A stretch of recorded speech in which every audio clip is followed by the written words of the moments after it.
Hello everyone, I welcome you all for today's session. This is Dr. Priyanka Sachdev here, and today I am going to discuss the previous year questions of community medicine. So it is a very important session for FMGE students because I am going to cover last previous year questions of entire community medicine. So all the important topics are going to be covered here.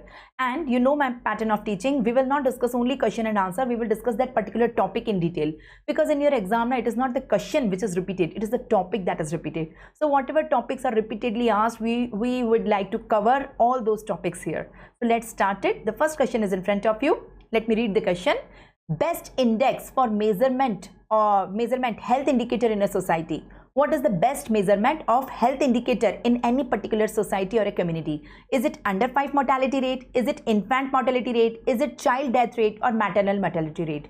So what is the correct answer? Can you all please guess what is the correct answer? I am asking the best indicator or the index for the measurement of health indicator in a society. So if you want to judge a society, compare two different communities or societies, just suppose this is community A, community B. If you want to compare the health status in the two community, what indicator will you compare? Will you compare under 5 rate of the two communities, infant mortality rate, child death rate or maternal mortality rate to judge that? So yes, the correct answer is infant mortality rate. That is the best index for the measurement of health indicator in a society or a community. So let me explain you all the MCH indicators, right? So what is MCH? Maternal and child health. The full form of MCH is maternal and child health. Because now in a population, in a community, there is a population. Now in a population, we have various specific age groups in the population. So we take the population from 0 to 1, 1 to 5, 5 to 10, likewise 10 to 15. So we divide the entire population in multiple age groups, okay? And there is a pregnant females also in the population. Pregnant females are also there. So among the entire population, if we see who is the most fragile group, so the infants and the pregnant ladies are the most fragile group, right? So that's why we have connected the two, that is we have created a group that is maternal child health indicators, MCH, that indicates the mothers and that indicates the child. By mothers I mean the pregnant ladies and who have recently delivered. Okay, so what are the indicators? So first we will discuss the maternal mortality indicators and then we will discuss the infant and childhood mortality indicators. So in maternal mortality indicators we have two indicators, maternal mortality ratio and maternal mortality rate. Now what is maternal mortality ratio? What is maternal mortality rate? To write both of them are as MMR, maternal mortality. Is it ratio or rate? So what is the difference between them? What is the difference? So for that you have to understand what is ratio and what is rate. What is a rate? What is ratio? So that we have understood in mathematics when we were a kid, right? So in both of them there is a numerator, there is a denominator in both of them. That thing is common. But the point is that in rate the numerator is a part of denominator. In ratio, numerator and denominator are two separate entities. They are not at all related to each other. They are two separate entities, right? So I will give you the example also. Here in rate, not only numerator is a part of denominator, that is the only difference. We have a multiplier also. The multiplier is never 100, it is usually 1000. It is never 100. It can be 1000, it can be 10,000, it can be anything. Okay, and there is a time specifier. The time specifier is usually 1 year, right? So this is complete rate. There is a numerator, there is a denominator. The numerator is a part of denominator. The multiplier is 1000. Usually 1000 I must say, right? It is never 100 I must say, right? And there is a time specifier. But in ratio, numerator and denominator are there. Only numerator, only denominator. Okay, only numerator and denominator. They are not related to each other. These are two separate entities and there is no multiplier, neither 10, 100, 1000, nothing. And there is no time specifier. There is a third thing also that is known as proportion. You must understand all three things together: rate, ratio, proportion, right? These are the tools of measurement in entire community medicine. Okay, here also we have a numerator, we have a denominator. Again, here also the numerator is a part of denominator. Then you may be thinking, ma'am, what is the difference between the rate and the proportion? In both of them I am saying the numerator is a part of denominator. Then what is the difference between them? The numerator is a part of denominator, but here the multiplier is 100, always 100, because we measure the proportion in percentage. Always in percentage. That's why the multiplier is always 100. That's why I told you in rate the multiplier is never 100. It is usually 1000, 10,000, 1 lakh, anything, but it is never 100. But here it is always 100, I am saying, right? And it is instantaneous, there is no time specifier, right? So please understand the numerator, the denominator, whether they are related to each other, yes or no. For example, in this class, how many girls and boys are attending the session? For example, there are 20 girls and 30 boys, right? So if I ask the girls to boys ratio, so you will say, ma'am, 20 by 30, that is 2:3. So here the numerator and denominator are not related to each other. These are two separate entities. The numerator is not a part of denominator. So answer is 2:3. That is a ratio.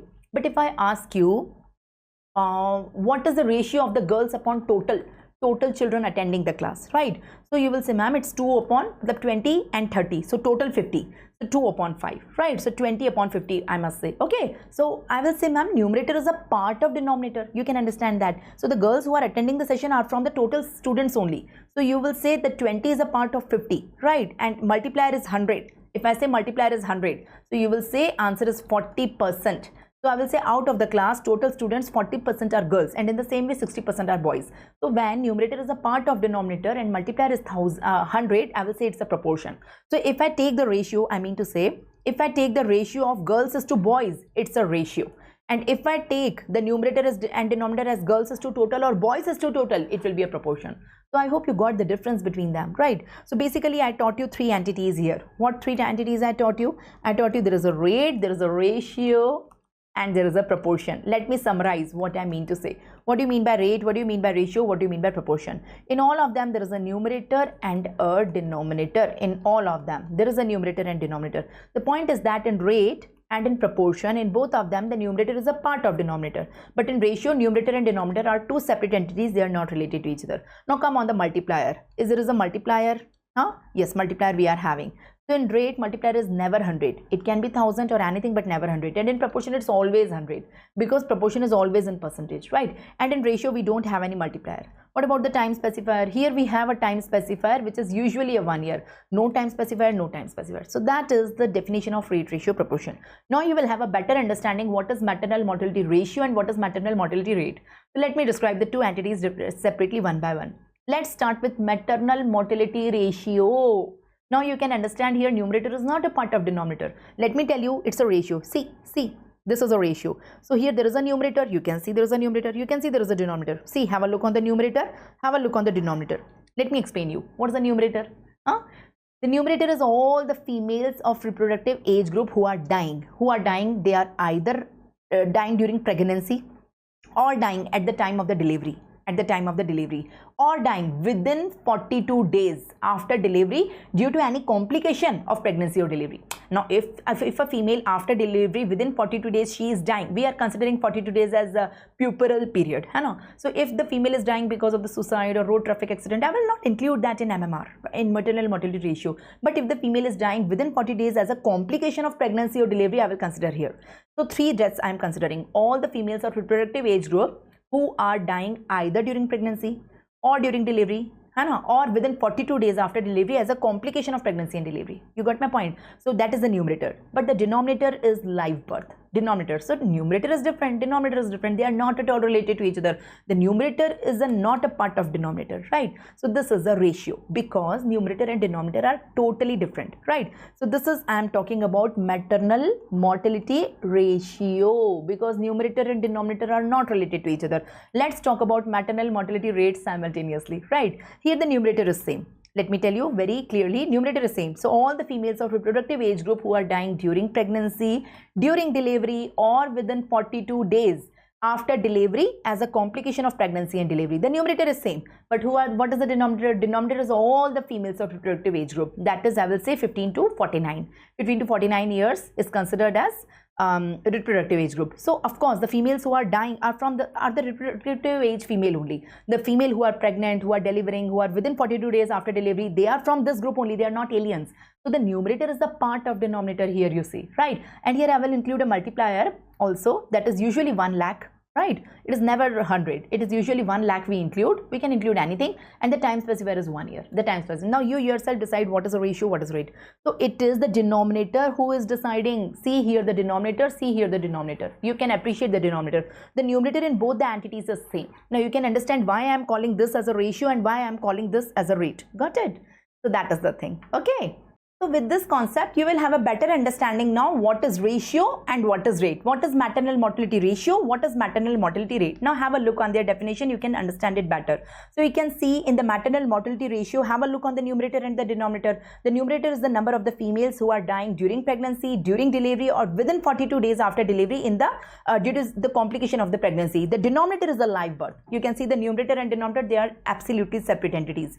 So the causes, the most common cause is hemorrhage only. So it can be be antenatal, intranatal or postnatal. So the most common cause of maternal mortality ratio as well as rate is hemorrhage only, bleeding only. Okay, maternal mortality rate, you can see the numerator, you can see the denominator. The numerator is again same, the number of the female who are dying during pregnancy, during childbirth or within 42 days of the delivery, but the denominator is the females of the reproductive age. The multiplier can be 1000, can be 1 lakh. Okay, so you can understand one is ratio, one is rate. Maternal mortality ratio is a ratio, maternal mortality rate is a rate. So in ratio, numerator is not a part of denominator. In rate, the numerator is a part of denominator. That is the biggest thing you can understand here, right? Now that is all about the maternal mortality indicators. We have seen two indicators, maternal mortality rate and maternal mortality ratio. Now I'm coming on the infancy and childhood mortality indicators. For understanding all these indicators, there are many indicators. I will explain all them one by one. But for that, you have to understand the age groups, what we call them. Okay, you can understand this is the birth of a newborn. This is the birth of a newborn. Okay, so from 28 week of gestation, intrauterine I'm talking, 28 week of gestation inside the uterus of the mother till birth, this is known as late fetus. If any death occurs in this age group, it is known as stillbirth.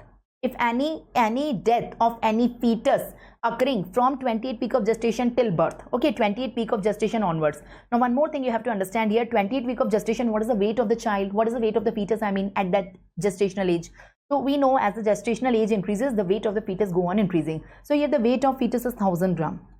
So either you say any death of any fetus 28 week of gestation onwards or 1000 gram onwards, it is one and the same thing, onwards till birth. So this is known as stillbirth and this age group is known as late fetal death.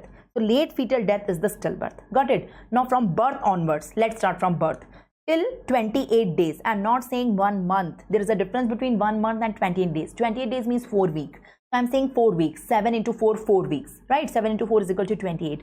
So till 28 days, it is known as neonatal period. Neonatal period. Okay, neonatal period is further divided into two parts. So from 0 to 7, you can see this is early neonatal. And from 7 to 28, it's late neonatal and total is neonatal. You can see neonatal is first 4 week. Usme bhi the first week is early neonatal and the subsequent 3 weeks is the late neonatal, right? So any death of any newborn occurring within 28 days is neonatal death, neonatal mortality. So it is known as neonatal mortality rate, NMR, and still we can divide into two portions, early neonatal mortality rate, that is any neonate who is dying within first 7 days of the life, and late neonatal mortality rate is any newborn who is dying from day 8 to 28 days of the life. So this is neonatal mortality rate. Now from day 28 onwards till 1 year, it is known as post-neonatal. This was neonatal, this is post-neonatal. So any newborn who is dying from 28 day onwards till 1 year, it is postnatal mortality rate, PNMR, right? And from birth itself till 1 year, it is known as infant. It is known as infant. So it is known as infant mortality rate. So infant mortality rate includes neonatal as well as post-neonatal. So let me summarize it again on a timeline. Let me draw a timeline for you. You can understand I am drawing here the birth. Okay, so before birth, after birth I will take. Before birth I will take only one time zone here, 28 week of gestation. Or I will say 1000 grams. I will say both because it is the one and the same thing. Whenever the fetus is 28 week, at that time only fetus is 1000 gram approximately. So I will say this. So this age group is known as late fetus. Let me write, this is late fetus. This age group is known as late fetus. Okay, from birth itself till 28 days of life. 28 days of life, from 28 days of life till 1 year. So let me call these age group. Okay, this age group I already told you this is late fetus. This one from birth to 28 days, this is neonatal, and from 28 days till 1 year, this is post-neonatal. So neonatal, post-neonatal, and neonatal plus post-neonatal, both of them together known as infant. This is infant. You can understand the age groups. First understand the age group what I am talking about. The neonatal is further divided into two parts. We have to take one more time zone here, 7 days. From birth to 7 days, it's early neonatal, and from 8 days till 28 days, it's late neonatal. So neonatal have two components, you can see, and you can understand here. So any mortality occurring in any particular age group is that death. So I will call them one by one. First, any death occurring in the late fetus, it's known as stillbirth. This is stillbirth. Stillbirth is death of the fetus, 28 week onwards or 1000 gram onwards, stillbirth. Any death, it is known as stillbirth. Okay. Any death occurring from birth till 28 days, it's neonatal mortality rate. It is having two components, early neonatal mortality rate and late neonatal mortality rate. You can understand, early neonatal mortality rate is 0 to 7 days, any death occurring in this period, and late neonatal 8 days onwards till 28 days, any death occurring in this period, right? And what is post neonatal mortality rate? Any death occurring, this is post neonatal mortality rate, any death occurring from 28 days onwards till 1 year. So this is late neonatal, and this is infant mortality. You can all understand this is infant mortality. Infant mortality rate, IMR, it includes three things. You can see it includes two things basically, neonatal and post neonatal. So this complete zone includes this and include this. Now you can understand, so it includes neonatal, it includes post neonatal. Can I say? You can understand. So it includes neonatal mortality rate and post neonatal mortality rate, or else it includes early neonatal, late neonatal mortality rate as well as post neonatal, because here also we are having two components. So you have a crystal clear picture. The last thing which I would like to add here is perinatal. What do you mean by peri? So I'm writing the word peri, perinatal. So in Hindi it will say आसपास, थोड़ा इधर थोड़ा उधर. So थोड़ा a little bit before birth, a little bit after birth. So थोड़ा birth से पहले, थोड़ा birth के बाद. इसका मतलब है peri. So what I am taking before birth? I am taking 28 week onwards till birth. This portion. So late fetus I am taking, stillbirth I am taking. Late fetus or stillbirth is one and the same thing. Any death occurring in late fetus age group, it is known as stillbirth. Okay, it is stillbirth. And during the first 7 days of life, first 7, I am including early neonatal, not complete neonatal, early neonatal mortality rate. So this, if I combine the two, it will be perinatal. So perinatal is stillbirth plus early neonatal. So I hope I am crystal clear. And the denominator of all of them is live birth. So let me write all the formulas for you. Let me write all the formulas one by one. Let me start with stillbirth. What is the formula of the stillbirth? In all of them, you have to tell me the numerator and denominator. Okay? After that, tell me the neonatal mortality rate. After that, you tell me the early neonatal. Okay, here only we will divide. Tell me the early neonatal mortality rate. Tell me the late neonatal mortality rate. That is the two components of the neonate. So that's why I have taken it together. Then you tell me the post neonatal mortality rate. Okay. Then you tell me infant mortality rate. Okay. And not only this, you tell me perinatal mortality rate. So can we try? Can we try together? If you know the time zone, it's very easy. So any death, okay, denominator of all of them is live birth. Very easy to say the denominator. First write the denominator of all of them. It's very easy to enumerate the denominator. Let's come on the numerator. So stillbirth, any death occurring between 28 week of gestation or 1000 gram till birth. That is the numerator. Okay? In neonatal mortality rate, any death occurring between birth till 28 days of the life. This was 28 week of gestation. This is 28 days of life. In that we have two components, early and late. So from birth till 7 days is the early neonate. Denominator is live birth only. Denominator here is always live birth, right? And here also from 8 days till 28 days. Denominator here also it's live birth. Got it? What is the perinatal mortality rate? From 28 days onwards till 1 year. What is infant mortality rate? From birth till 1 year. So you can understand this was okay. Perinatal we include a little bit before, a little bit after. So before I am including 28 weeks. I mean I am including stillbirth. I am including the stillbirth. So it is stillbirth plus early neonatal mortality rate. Okay. So I am taking a little bit before the birth, the stillbirth, and a little bit after birth, that is early neonatal. Right. So 28 week of gestation till birth, and from birth till 7 days. I mean to say that a little bit before, a little bit after. So these are all the formulas in front of you. You can understand it well. These are the formulas of mortality indicators of the infancy and childhood. So please understand them well. If you know the time zone, you can say these all are very easy to understand. Okay. So I hope you got all of these. If you know the timeline, you can understand them all. So one by one, we will have a look on them. Okay. So what is perinatal? I already told you a little bit before birth, a little bit after birth. So from 28 week of gestation to 1 week after birth. 28 week of gestation, that is before birth, to 7 days after birth, that is 1 week after birth. So it includes two things, late fetal period and early neonatal period. What is late fetal? From 28 week of gestation till birth. And what is late fetal? The first week of the life. So this is perinatal mortality rate. Neonatal, I already explained you what is neonatal. Before that, stillbirth also already I explained you. Any fetal death, any fetus who is more than 1000 grams or more than 28 week till birth. So that is stillbirth. Perinatal I told you, neonatal I told you. the number of death occurring in children less than 28 days of life, birth till 28 days. The denominator is always life, but the multiplier is always 1000, right? So that is the thing. It is of two types: early neonatal, late neonatal. Early neonatal 1 to 7 days, late neonatal day 8 to 28. So total birth to 28, that is neonatal. Post neonatal from 28 days onwards till 1 year. Till 1 year, that is post neonatal. Infant mortality rate from birth till 1 year, right? So that is the thing. Best among them, which is the best among them? The best among them is infant mortality rate. That is our question right now. The infant mortality rate is the single largest category of the mortality rate, because it includes early neonatal also, late neonatal also, and post neonatal also. So it is including all. That's why it is the single largest. It is the best indicator of socio-economic status of a community. It is the best indicator of health status of a community. That was our question right now, right? It is the indicator of level of living, okay? And it indicates the effectiveness of MCH services, the best indicator, right? So we would come on the next question now. The next question is in front of you. Please read the question and tell me the answer. According to the WHO, the marker of obesity index is what? According to the WHO, is it Quetelet index? Is it Chandler index? Is it Pearl index? Is it Sullivan index? What is the correct answer? Can you please tell me? According to WHO, I am saying the marker, the cutoff of obesity. I want to ask you, who tell us the cutoff of obesity, which indicator or marker of obesity. So for that, you have to understand what is obesity, right? What is the correct answer? Give a guess. We will discuss. The correct answer is the Quetelet index. The other name of the Quetelet index is BMI. If instead of Quetelet index, I give you one of the option as BMI, most of you have marked it, because we know obesity in terms of BMI, but BMI only is Quetelet index. That you have to learn. So let me explain you everything about the obesity. What is obesity and what all are the indicators and the cutoff and the criteria for obesity.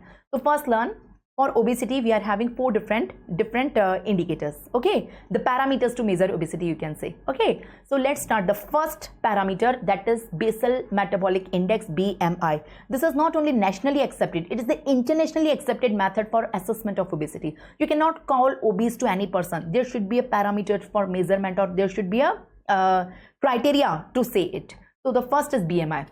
What is BMI? How to calculate BMI? So first thing, BMI is also known as Quetelet index. That is our option. BMI is Quetelet index. What is the full form of BMI? It is basal metabolic index, BMI. It is also known as Quetelet index. Do you know your weight in kgs? Of course, we all know our weight.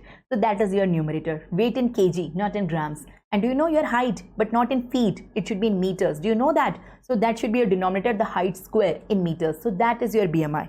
So write your weight in the numerator, that should be in kg, and write your height in the denominator and square that height, and that should be in meters. If you know these two, you can calculate your BMI. I repeat, what is the formula of BMI, please? What is the formula of BMI? Can you tell me what is the numerator, what is the denominator? Weight upon height square. Weight upon height square. This is the formula. So you require two things to calculate your BMI, weight and height. But the point is that weight should be in kgs and the height should be in meters. That we do the biggest mistake. Don't take in centimeters, don't take in feet, take it in meters. So that is the basal metabolic index, BMI, the formula. So likewise, you can calculate yours and see in which range you are coming, or anyone is coming. So the normal range is 18.5 to 25. Instead of reading 24.99, I get confused. I call it as 25, right? For the simplicity of learning, I mean. So this is the WHO criteria given. 18.5 to 25 is normal. No, someone can have below that, someone can have above that. So both of them are not normal. Below that is person is underweight. If anyone having BMI less than 18.5, the person is underweight. The person is not coming in the normal range, okay? And above that, the person is overweight. So one is underweight, one is overweight. Okay? Underweight don't have any further classification, but overweight we classify in four different categories. Overweight है तो कौन सा category है? So it's more than 25. They all are more than 25. You can see they all are more than 25. But 25 to 30, it's pre-obese. Not obese like pre-diabetic, it's pre-obese. 30 to 35, it's obesity grade 1. 35 to 40, it's obesity grade 2. And more than 30, it's obesity grade 3, also known as morbid obesity. I would like to write down like this, right? It will be easy to understand if I write down like this. So the normal BMI is 18.5 to 25. This is normal. First learn what is normal. So I would like to write down as normal. This one is as normal. Okay. Now, someone can have below that, someone can have above that. This is normal. The normal is 18.5 to 25. If someone is having less than 18.5, the person is said to be underweight. The person is not normal. The person is underweight. If someone is having more than 25, this person is said to be overweight. The person is said to be overweight. Got it? The person is overweight, the person is not normal. Now we don't classify further underweight, but we classify further overweight. Got it? We further classify overweight in 4 categories. We do 1, 2, 3, 4. So it is pre-obese, it is obesity category 1, it's obesity category 2, it's obesity category 3, right? So what we call, they all are of course more than 25. So it's 25 to 30 we call pre-obese, 30 to 35 we call obesity 1, 35 to 40 we call obesity 2, and more than 40 it's morbid obesity, obesity category 3. So that is a further classification of overweight people. So we have 3 types of people based on the weight: the normal BMI, the underweight, the overweight. The overweight are further classified into 4 categories: pre-obese, obese 1, obese 2, obese 3. So this is the complete BMI, also known as Quitlett index. So please write down Quitlett index. So it's Quitlett index, that is the best indicator to measure the obesity. Not only nationally accepted, it's internationally accepted, also known as BMI. The formula also, how to calculate it, it's weight upon height square. So weight should be in kg, the height should be in meters. I repeat. So this is the thing you should note down, you should learn it very well. Okay, so this is regarding the obesity we have learned. This was one of the parameter or index to measure, but there are few other parameters or index also. The second is the Broca's index. What is Broca's index? What is your height? Not in meters, this time in centimeters I am asking. What is your height? Your height minus 100 should be your ideal weight, right? For example, my height is 155 centimeter. So 155 centimeter minus 100. So my ideal weight should be 55. Now it can be ideal, it can be underweight, it can be overweight, but it should be ideal. Based on the ideal, we can decide whether we are ideal or underweight or overweight. So this is Broca's, very simple to calculate, right? Very simple. Just you know your height, that's it. Height. So height minus 100 should be your ideal weight. Now you know your weight, you can decide whether you are underweight or overweight or normal. So based on that also you can calculate whether you are obese or not an obese. The third is the Lorentz formula. What is the peculiarity of this formula? If I tell you I know only height, I don't know weight, can you tell me whether I am obese or not obese? So based on the height, can you decide whether the person is obese or non-obese? Can you decide so? Say yes or no. Yes, we can do so. In Broca's formula, in Quitlett formula, it's weight upon height square. So it is dependent on the weight. So if you don't know the weight, we cannot calculate BMI. We cannot calculate the Quitlett index. But here, based on the Lorentz formula, we can decide. So Lorentz formula is weight independent formula. I repeat my words. What is Lorentz? Lorentz formula is weight independent. It's weight independent formula. It depends only on height. So what is the formula? The formula is a little bit complicated, but you have to learn. Height in centimeters minus 100 minus ये पूरा thing, the complete ratio you can see, the numerator and denominator. So the height minus 150 upon 2 or 4, depending the gender.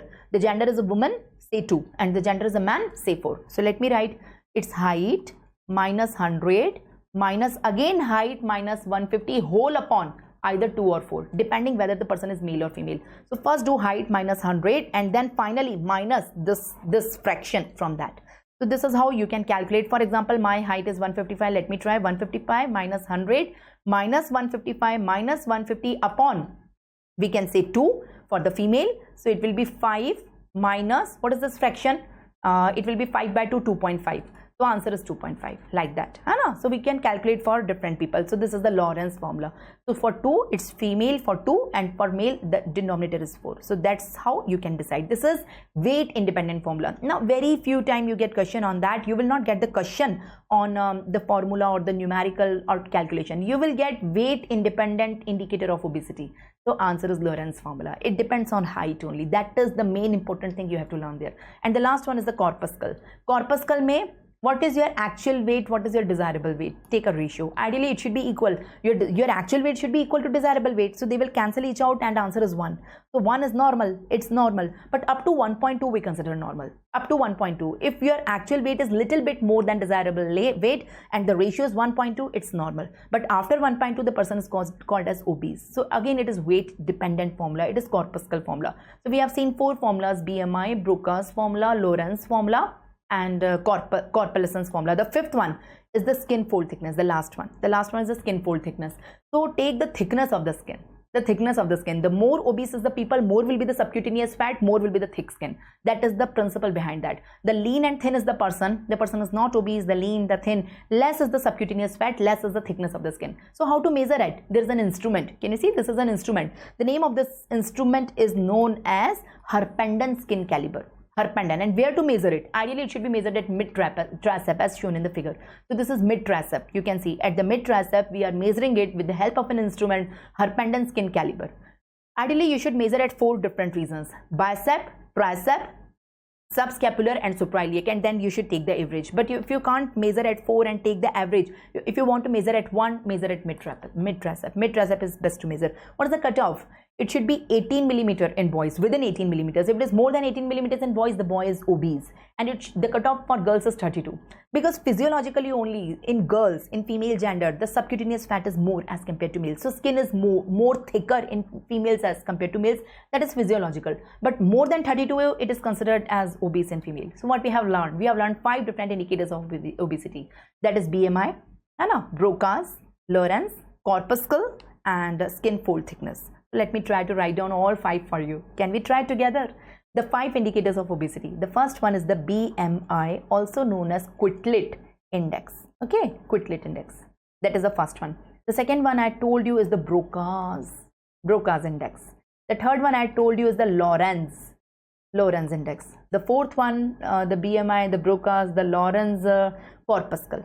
Okay, corpuscle index. And the last one I told you is skin fold thickness. So let me try the cutoff and the formulas of all of them together at one place. Everyone. So this is the obesity we have completed. The best one among them is the BMI. The internationally accepted among them is the BMI. But there are 5. You should enumerate all 5 and should tell you, the detail of all 5. So BMI is weight upon height square. Weight should be in kgs and height should be in meters, right? So that is the thing. And the cutoff is 18.5 to 25. Less than 18.5 is underweight, more than 25 is pre-obese. More than 25, I'm sorry, it's overweight. In the overweight, we have 4 categories. It's pre-obese, obesity 1, obesity 2, and obesity 3, which is known as morbid obesity. But they all are more than 25, right? What is Broca's index? Broca's index is height in centimeters minus 100 is equal to ideal weight. That should be your ideal weight. For me, it's 155 minus 100, it's 55. Ideally, my weight should be 55. Now, whether it is there or not there, that is concern, okay? But ideally, ideal weight should be 55 if my height is 155, right? What is the Lorentz formula? The peculiarity of this formula is that it is weight independent formula. It depends only on height. Weight independent formula. It depends only on height, right? So, what is the weight independent formula? Lorentz formula. So, it's height minus 150 minus 100 minus height minus 150 whole upon either 2 or 4. If it is a female, it's 2. If it is a male, it's 4. So you can see this formula. Corpuscle formula, the actual weight upon desirable weight. Ideally, this ratio should be less than 1.2. Up to 1.2, it's normal. If it is more than 1.2, it is considered as obese. And last, skin fold thickness. We measure with the instrument that is Herpendon caliper. We measure it as mid-tricep. And what is the cutoff? In boys, it is 18 millimeter. In females, it's 32 millimeter. That is all the detail of obesity I tried to give you at one place. I hope you can do any question based on that. Coming on the next question in front of you, please have a look on the question. Amount of sodium in ORS as per WHO. As per WHO, what is the amount of sodium in oral rehydration solution? The WHO ORS we are talking. Is it 65 millimole per liter, 75 millimole per liter, 20 millimole per liter, or 100 millimole per liter? So what is the correct answer? Can you please guess? We will discuss ORS in detail now, right? You frequently get question on the ORS. The correct answer among them is 75 millimole per liter. Let me explain you everything about the ORS. When ORS is required? ORS is required whenever anyone is having diarrhea. Okay. What are the causes of diarrhea? So let's start from the basic. What are the causes of diarrhea? Diarrhea can be caused by viruses, it can be caused by bacteria, it can be caused by parasites. So you have a list of the virus which cause diarrhea, the bacteria which cause diarrhea, the parasite which cause diarrhea. Now everyone have a peculiarity. Some cause inflammatory, some cause non-inflammatory, some cause penetrating diarrhea, some cause along with the diarrhea there is dysentery. So there is a clue for them we can identify. Only diarrhea is there, along with diarrhea there is fever or no fever, along the diarrhea there is vomiting or no vomiting. Based on various symptoms we can see what is the diagnosis, and we can have presumptive diagnosis and we can confirm. The treatment of all of them is ORS. But how it is ORS? First we decide the category. So is it patient is in category A, category B or category C based on the degree of dehydration. Whenever the person is having diarrhea, most of the water and salt is lost in stool. I repeat, whenever the person have diarrhea, the water from the body and the salt from the body is lost in stool. That is a disease diarrhea. In loose motion, what is lost? So person will have dehydration. So based on the gradation of the dehydration, first we grade the person is in category A, B or C. Specifically we are talking about the child, whether the child is category A, B, C. Based on that 3 different treatment are there. So what you have to look for, first look for the general condition. Is the child is well alert, it's category A. The child is restless, irritable, constantly crying, it's category B. And the child is unconscious at all. It is crying and now become unconscious, floppy, lethargic, it's category C.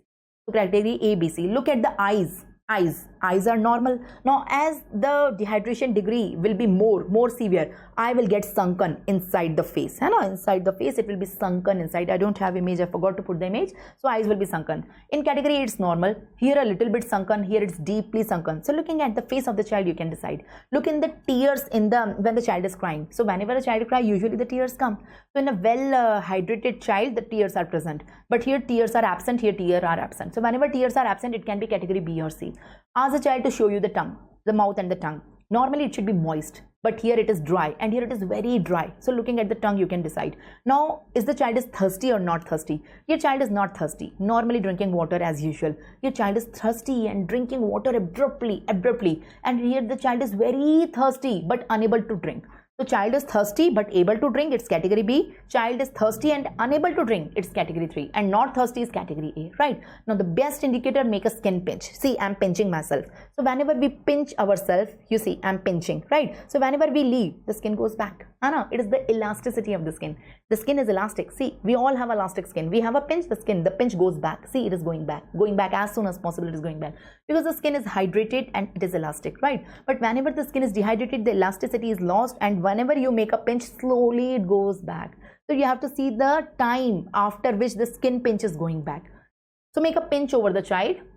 See, if it is going back within a second, it's category A. If it is within 1 to 2 seconds, it's category B. And if it is more than 2 seconds, it is going very slowly, it is category C. You got my point? So decide like that. Now here the treatment plan A, B, C. The treatment plan is different. So category A, give only home available fluids. Ask the mother to take it at home. Whatever the child want to drink, give it that. It can be fluids, juices, coconut water, whatever, right? In category B, you will give WHO recommended ORS. That's the composition I will tell you now. The WHO recommended ORS, but again home basis treatment. No admission required. But in category 3, admit the child, immediately start IV infusion. It start IV infusion to correct the severe dehydration. First calculate the dose and then start IV fluid, right? So that is the thing. So please understand category A, B, C. So ORS is given in category B, not in A, not in C. In C we are giving IV first, and first this child settles, then we will shift it to ORS. In category B we directly give ORS. In category A we give any home based fluid. You got my point? So our question is on ORS, that is for category B for most of the children, right? So reduced osmolarity ORS is the new ORS, right? This is the new ORS. Got it? So let me tell you the composition. So the composition of new ORS is in front of you. It contains, according to the ions, what does it contains?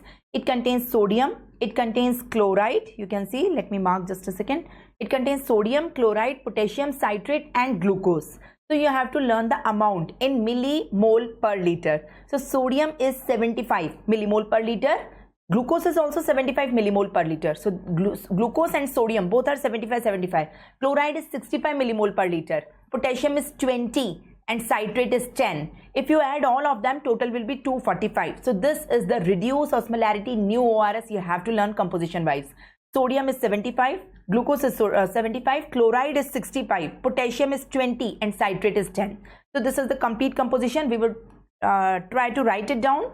Sodium, glucose, chloride, potassium, citrate. You have to tell me the composition of each ion in millimole per liter. You have to tell me. So sodium is 75, glucose is also 75, chloride is 65, potassium is 20 and citrate is 10. So please learn, total will be 245. You can try, you can add it if you wish. So this is the reduced osmolarity ORS. Never forget, ultra important question for your exam, right? This was according to the ions. Sodium is an ion, chloride is an ion, like that. But according to the whole molecule, what does the ORS contain? ORS contains sodium in the form of sodium chloride. ORS contain potassium in the form of potassium chloride, and chloride is present here in sodium chloride also, potassium chloride also. You can see chloride is present at 2 places, and not only sodium chloride, sodium is present in sodium citrate also. Here citrate is also present and glucose is alone. So according to the molecular wise, you have to tell me the same composition again in millimole per liter. This is the same ORS I am telling you, but this was ion wise and this is molecule wise. So in molecule wise, we have 4 molecules: sodium chloride, potassium chloride, sodium citrate, and glucose. So sodium chloride is 2.6. Please learn, millimole per liter. Potassium chloride is 1.5 millimole per liter. Sodium citrate is 2.9 millimole. So both the sodium chloride is 2.6 and sodium citrate is 2.9. Potassium chloride is 1.5 and glucose is 13.5. So this is the complete composition. We would try to write down both the composition here. So first tell me ion wise, then tell me molecular wise, the same ORS. These are not two different ORS. Students have the misconception sometime. So according to the ion wise, according to the molecule wise, we will see the composition. Okay, so let's start. What is the composition? Can you try? So ion wise, it's sodium, it's glucose, sodium, glucose, chloride, potassium, citrate. It's like this. And molecule wise, we don't give them alone. We give sodium in the form of sodium chloride. We give potassium in the form of potassium chloride. Chloride is coming here also, here also. Sodium is also in the form of sodium citrate, having sodium and citrate and glucose. So all these ions are in these molecules, you can see. So tell me the composition of both of them. Unit of both of them is same, millimole per liter. Here also millimole per liter. Got it? So here sodium is 75, glucose is also 75, chloride is 65, potassium is 20, citrate is 10. If you add, it will be 245 millimole per liter. Now according to the molecule wise, if you ask, sodium chloride is 2.6 millimole per liter, sodium citrate is 2.9. You can learn both the sodiums like that. But potassium chloride is only 1.5 and glucose is the highest, it's 13.5 millimole per liter. So this is the composition of the same ORS. Now you have to see your question very carefully, whether they are asking ion wise or whether they are asking molecule wise. So this is the composition in front of you, both the composition you have seen. Now coming on the next question quickly. The next question is in front of you. BCG is diluted with, BCG vaccine is diluted with normal saline, NS, distilled water, DW, Ringer lactate, RL, or distilled water. Again it is given DW and distilled water. So what is the correct answer? Can you please guess? So what is the diluent of BCG? You may be knowing BCG is a vaccine. It is a vaccine against TB, tuberculosis. This vaccine comes in powdered form. So before giving to the child, it should be diluted in some diluent.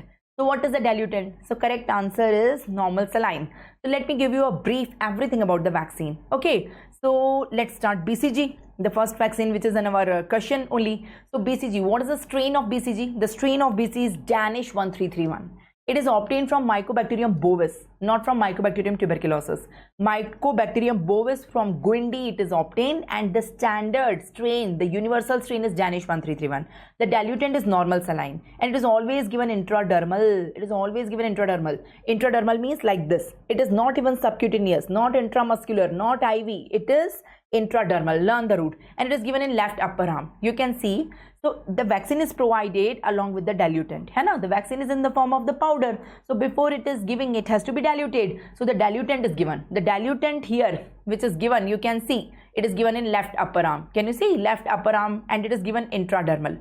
So once you are reconstituting in normal saline, it has to be utilized within next 3 hours. Okay. So it is diluted in normal saline, you can see. And after that it is taken in the syringe and it is given to the child. It is given intradermal, and the reconstituted vaccine should be used within 3 hours. Okay, that was regarding BCG. Coming on the next vaccine, DPT. You frequently get questions on vaccines in your exam. DPT is a triple vaccine. It contains 3 things: diphtheria, pertussis, and tetanus. So here you can see DPT. So this is toxoid. This is not bacteria, the toxin of the bacteria. This is also toxoid, the toxin of the bacteria, but this is a killed bacteria. The pertussis is bacteria, which is killed bacteria. I must say killed bacteria, but these two are toxoid. Number 1, you have to learn that. Number 2, pertussis acts as an adjuvant for the remaining 2. Adjuvant, that increases the immunogenicity of the thing. So please learn D and T are toxoid, but P is the killed acellular bacteria. You have to learn that, and here it is not written. P is acting as an adjuvant for others. Along with the P as an adjuvant, aluminium phosphate and aluminium hydroxide also acts as an adjuvant. Preservative, there highly chance the question will come. Very frequently they ask you the question on preservative. It's thiomersal. Right, route of administration is intramuscular and it is given in anterolateral aspect of the thigh, not in upper arm like BCG. BCG was given in left upper arm, and this one is given in middle part of the anterolateral aspect of the thigh. Please learn that. Okay, so that is regarding the DPT, you can see. And the third vaccine which I am discussing here is the measles. I will give you a list where we will discuss all the strains of important vaccines at one place. So I told you the strain for BCG is Danish 1331. Now please learn the strain for the measles. It's 𝗵𝗵𝗃𝗃 strain. So can you pronounce it? 𝗵𝗵𝗃𝗃𝗃 strain. So looking at the option, you can easily identify even if you can say it properly. So this is the strain for measles. So please learn the strains very specifically. We create the strains for universality. Okay. Diluent here is distilled water. Now what I told you, what is the diluent of BCG? It's normal saline. And what is the diluent of measles? It's distilled water. So BCG and measles both come in the powdered form. Now before giving to the child, you have to dilute it in some diluent. So what is the diluent? What is the diluent? In BCG, the diluent is normal saline, and in measles, the diluent is distilled water. Here we require a stabilizer. The name of the stabilizer is either sorbitol, gelatin or neomycin. This one is given subcutaneous, okay, and it is given in right upper arm. Okay, and here you have to learn main complication. The main complication here is toxic shock syndrome. Here you can see it is given in the right upper arm. Okay, main complication is toxic shock syndrome.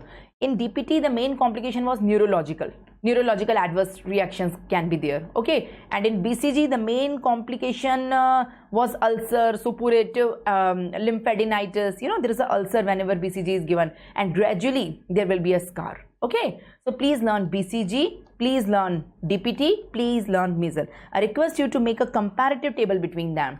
BCG, DPT and measles. Like that you can learn easy way. Okay, so tell me the important strain wherever applicable, right? Tell me their route of administration. Okay, after that tell me the route of the administration, tell me the diluent, tell me the preservative wherever applicable, tell me the stabilizer wherever applicable. Okay, adjuvant wherever applicable. Okay, and adverse reaction, important adverse reaction, right? So please learn like that. So regarding the diluent, in BCG we require normal saline, in measles we require distilled water. DPT is already liquid, so no diluent is required. Regarding the route, if you ask me, this one is intradermal, this one is DPT is given this one was intradermal, this is intramuscular, and this is subcutaneous. So you can see the three different routes are there. If you ask me regarding the strain for BCG, it is Danish 1331, and there is no important strain for DPT. For measles, it is 𝗵𝗵𝗃𝗃𝗃. So please learn like that. Okay, so regarding the preservative, stabilizer, adjuvant, you can learn. Adverse reaction, let me tell you, for BCG the adverse reaction is ulceration, suppuration, osteomyelitis. For DPT it's neurological, and for measles it's toxic shock syndrome. So please learn the main adverse reaction. So in this way, not only these three vaccines, whatever vaccines in your syllabus, you can do a comparative analysis, and I guarantee all the MCQs will be from that table only. Okay, so that is regarding the vaccines. Let's come on the next question. The next question regarding the quality of indicator. One of the quality of indicator, that is PQLI. What is the full form of PQLI? Physical quality of life index. Physical. So how you can compare the quality of life of two individuals or two communities, I must say. So what is true about PQLI? What is the components, I must ask? Is it literacy rate, birth rate, life expectancy at birth, or is it life expectancy at 1 year in infant mortality rate or literacy rate, or is it life expectancy at birth, income and literacy rate, or soon to be replaced by GNP? So what is correct? What is correct? Can you give a guess? Then I will also discuss. First you give a guess. What is correct regarding PQLI? That is physical quality of life index. What is true? Yes. So yes, the correct answer is B, life expectancy at 1, infant mortality rate and literacy rate. So let me explain you everything about all the indicators of quality of life, and I will come on the question again in the end. So you all, those who have confusion, they can also answer. So what is quality of life? Imagine there are two countries or two communities. This is country A, this is country B. Any two countries we can compare. So people living here and people living here. If we want to ask which people have better quality of life, if we want to compare the quality of life of any two community people, how can we do so? Maybe my quality of life is different, here is different. I feel my quality of life is good, but you feel no ma'am, it's not good. So it can be a subjective thing. So there should be some objective criteria to compare the quality of life of people of different communities. So that there can be standard comparison. Got it? So what are the criteria? According to you, quality of life depends on what? Okay, so different theories are there, different indicators are there. Let me discuss 4 important indicators here. The first is PQLI, that is physical quality of life. The second is HDI, that is Human Developmental Index. The opposite of HDI is HPI, Human Poverty Index, है ना? Developmental Index is the Achievement Index, and Poverty Index is a Deprivation Index. So this one is positive, this one is negative. And HPI is nowadays replaced with Multi-Dimensional Poverty Index, that is MDPI. So we will see the detail of all of them one by one, because definitely you are going to get one question from this topic. You are targeting the exam, and definitely there is no exam when in community medicine there is no question from this topic. You can secure one question. Please understand this topic very clearly. Let me take the first two, PQLI and HDI, right? You can see here in front of you, this is HDI and this is PQLI. Both of them have three components. But what are the three components? The first component is always longevity, है ना? What is the longevity of life in that particular country? The second component is always education. It is related to the education. And third is related to standard of living, right? Now, these three are the components, but the indicators may be different in each of the different indicator, right? So let me tell you about HDI. In HDI, longevity is measured life expectancy at birth. Life expectancy at birth, what do you mean by that? Imagine in India, we are taking an example of India. In India, today a newborn is born. Okay, today a newborn is born in India. In India, today a newborn is born. As soon as a newborn is born, what we are expecting? I'm asking you what we are expecting, how long the newborn will survive in this country if we apply current mortality and morbidity indicators on this infant, on this newborn, I mean. Okay, so how many years the newborn is going to survive? Like 78 years, 82 years, how much? What is the longest life in that country, right? If we apply current mortality and morbidity indicators on that newborn of that particular country, so we are assuming the newborn will survive in India only, right? And if we apply the current mortality and morbidity indicators on that newborn, how many years the newborn is going to survive? That is an expectation, that is not reality. Maybe this newborn survive more than that, maybe the newborn survive less than that. It is an expectation. This is known as life expectancy at birth. Life expectancy at birth, है ना? Write down B or write down 0. So life expectancy at birth, है ना? You can see. So this is, we are calculating life expectancy at birth, number one. So the country which is having better life expectancy, imagine I am having two countries, two communities, community A, community B. So I will calculate the life expectancy at birth here also, life expectancy at birth here also. So the country which is having better life expectancy at birth, imagine here life expectancy at birth is only 75 years, here it is 82 years. So I will assume the health quality is better in country B. Why people are surviving more here? Because maybe here the overall quality of life is good, the nutrition is good, the sanitation is good, overall the standard of living is good, the health services are good. So this is an indicator, number one. Okay, what is the second indicator? What is the knowledge of a community? I'm not asking the knowledge or education of one person, I'm asking the education of one country. What is the education of India? Education of India, yes, no, India is not a person, it's a country, it's a community having multiple people inside that. So if I ask how you measure the education of a community, how you can do so? So for measuring education, you have to say two things. Number one, mean year of schooling. Number two, expected year of schooling. What do you mean by schooling? Sabse pehle to, what do you mean by schooling? Schooling is not only years we are going to school. Schooling is total education. Like first 2 years is nursery, then 2 years is KG, KG1, KG2, then 12 years is first standard to 12th standard, then bachelor degrees for 3 years, masters is for 2 or 3 years. So here if we add total, it should be around 17-18 years. Okay, 12, 13, 14, 15, 16, 17, 18. So we expect everyone should go to school for at least 17-18 years, so that bachelor degree should be there. At least bachelor tak bhi count karo, so it should be 17-18 years. But this is an expectation. Everyone do not follow so. Hana, take an example. Many people don't go to school at all. And take the example of the medical student who are studying for more than 20 years. So it is an average we are expecting. Okay? So that is the mean years, expected years of schooling. Expectation. But expectation is not reality. Okay, in your country, what is the reality? What is the reality? Average, how many years everyone is going to school? Maybe someone is 0, maybe someone is 20. But what is the average of all the billions of population? That is mean years of schooling. So if you want to calculate the education of a country, not any person, please understand, I want to calculate the education of a country. What is the education of India? So I have to see two things. What is the expected years of schooling? We are expecting that country, people to be educated, how many years they should go to school, and what is the mean year of schooling? Expected is expectation and mean is reality. So take the average of the two. And if you take the average of the two, that will indicate you how much the country is educated. So this is an indicator. So in this indicator, we take the average of two things. What two things? Mean year of schooling and expected year of schooling. We add them, divide by 2. So that is the average of the two things we are taking, and it will give us an idea of the education of that country. I hope you got it. And third thing, so imagine again two countries are there. One country is having good education component and other country is having not very good education component. So here also we are calculating mean years, expected years of schooling, and here also we are calculating mean and expected years of schooling. So we are seeing the overall result. So the country which is having more education, here the quality of life is good. So the country having more educated people have good quality of life as compared to the country or a community where the education is not very good. So it is one of the criteria. Okay. The third is the income. Do you believe money increases the quality of life? How many of you believe this?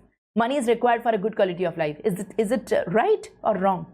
So here income is the third component. So people believe money is required. The community, the country having more money will have better quality of life as compared to the country or community which is having less money. So we can take the example of developed and developing countries. The developed countries like US, UK, they are developed, they have more money, they are developed.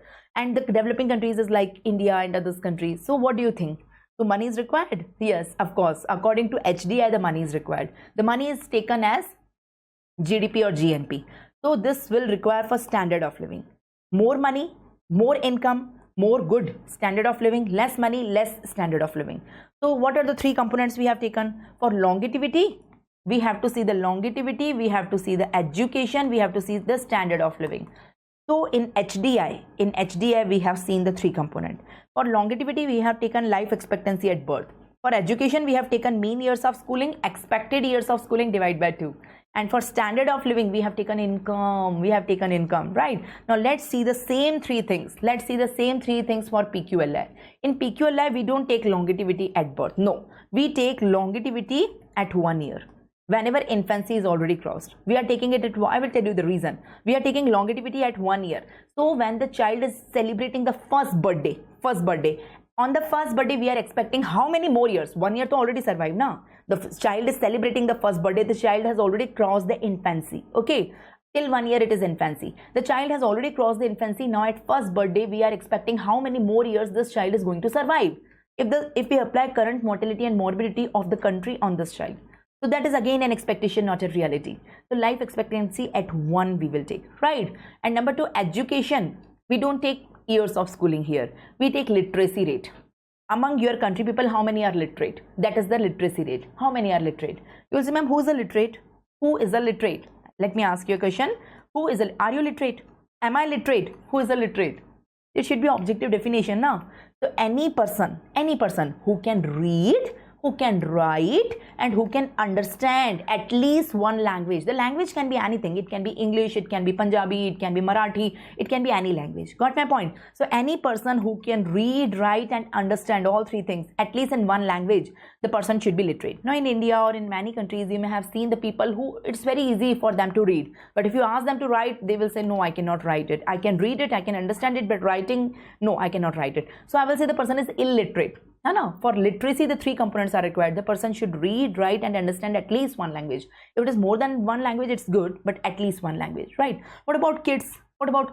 My kid cannot read, write, and understand. By small kids. So would you say all the kids are illiterate? Is it good to say? No, it is not good. So later on, we modified this definition. We modified this definition for the people who are more than 7 years. Because 7 years in life, the first 7 years in life is required for understanding, reading, writing, or learning one language, you can say, right? But after 7 years, if any person is unable to do so, read, write, and understand one language, the person is said to be illiterate. And we don't include the population below 7 years. So excluding the population of 7 years, this definition is applicable. And total country people, out of the total country people, how many are literate, you see. So that will tell you the education of your country. I am having two countries, two communities, A and B. So I will see the literacy rate here, I will see the literacy rate here. So out of the total people, how many are literate? Out of the total people, how many are literate? I'm excluding 7-year population here also, right? So for bringing uniformity. So this is known as literacy rate, and it is a better indicator of giving the education of a country. So here, instead of mean year and expected year of schooling, we are taking literacy rate compare. Here, instead of life expectancy at birth, we are taking life expectancy at 1 year, right? And what is the third component? So in PQLI, in HDI, we have taken income. I told you, for standard of living, we have taken income. So because HDI people believe that money is required for a good quality of life, but PQLI people, they believe money is not everything. Even without money, people can have good quality of life. Yes, they believe that. So you are with which theory, I don't know, but both the theories are good. Okay, so these people believe they have put health ahead of the money. Okay, so as for measuring standard of living, they don't see the income of the country. For measuring the standard of living of a country, they measured infant mortality rate. Who are infants? Who are infants? So anyone who is the age group within 1 year, the child within 1 year is known as infant. This is the most fragile age group of the country. So if you divide the entire population from 0 to 1, 1 to 5, 5 to 10, 10 to 15, 15, likewise if you divide, so the most fragile group is this, right? So you have to see the infant mortality rate of a country. Infants. So in a country in which more infants are dying, imagine, so that means that country do not have good healthcare services. Good doctors, good hospitals, good services are not there. And any country who is having less IMR, it indicates that that country have good health services. So that indicates the standard of living. So let me compare the two. Got it? So instead of income, it's infant mortality rate. And since we have taken 0 to 1 mortality here, so we have taken life expectancy at 1, not 0. So I told you I will tell you the reason why we are not taking life expectancy at birth. We are taking life expectancy at 1 year. Got it? Now please compare the range. This one is 0 to 1. This one is 0 to 100. And here, current India's value, it changes every year. This one is 0.64. 0.64. So it's not very good or very bad. It's average. It's above 50, you can see. And here also, you can see it's 65. It's one and the same, I guess. You can understand. Got it? So can we compare the two? So please help me in comparing the two things. HDI number 1 and PQLI number 2. So say the full form: Human Developmental Index, Physical Quality of Life Index. Now here you have to tell me three things. Number 1, you have to tell me longevity. Okay, longevity is there. Number 2, education should be there. Okay, and number 3, standard of living should be there. Okay, so please tell me the three component. Longevity, here we take life expectancy at birth, here we take life expectancy at 1 year. Okay, education, here we take mean year of schooling plus expected year of schooling upon 2. Here we take literacy rate. You know who is a literate.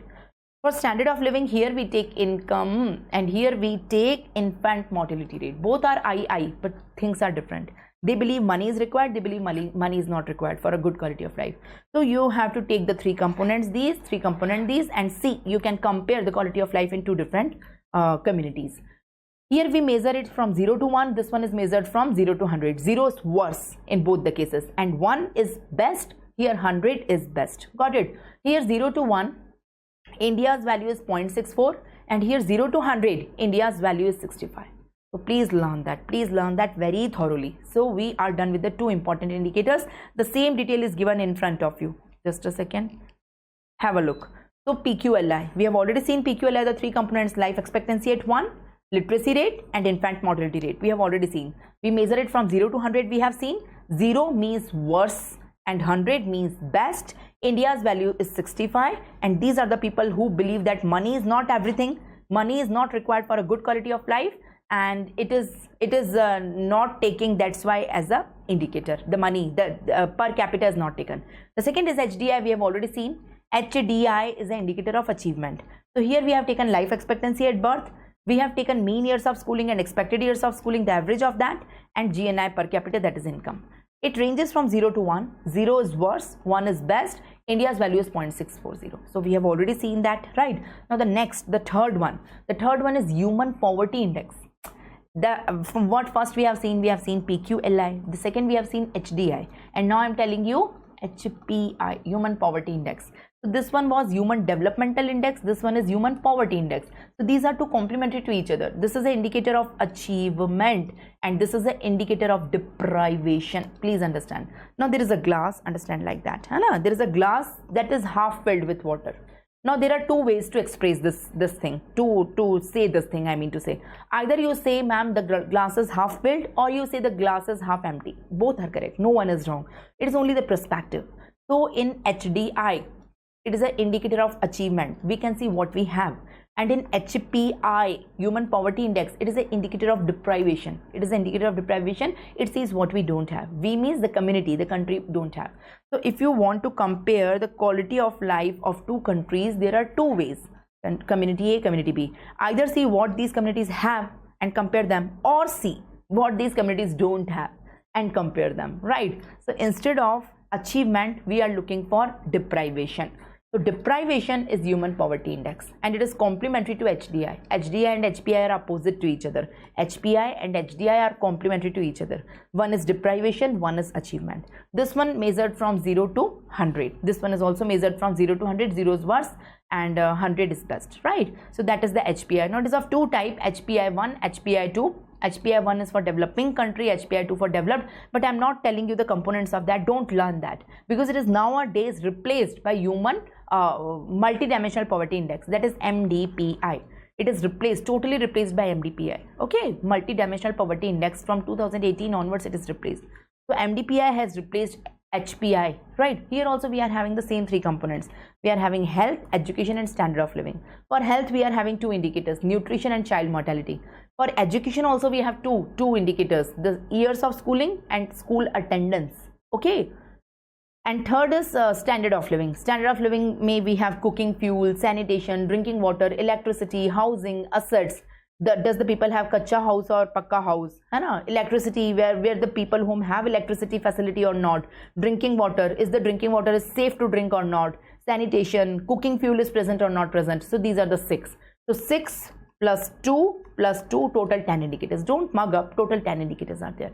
So this is MDPI. It is also measured from 0 to 1. It is also measured from 0 to 1, and India's value is 0.121. See, it's very close to 0. It's not even 0.5. 0.5 is 50%. So it's 0.121. India's value is 0.21. Got it? So according to this, in India, 1/3. In India, how much? I'm sorry, 27.5% population is poor. According to it, currently in India, 27.5% population is poor.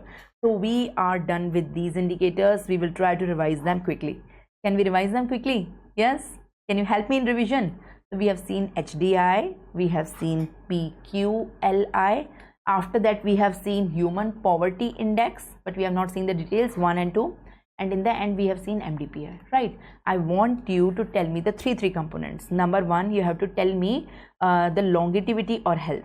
Okay. The second, you have to tell me the education. Okay. And the third, you have to tell me the standard of living. Okay. 1, 2, 3. Standard of living.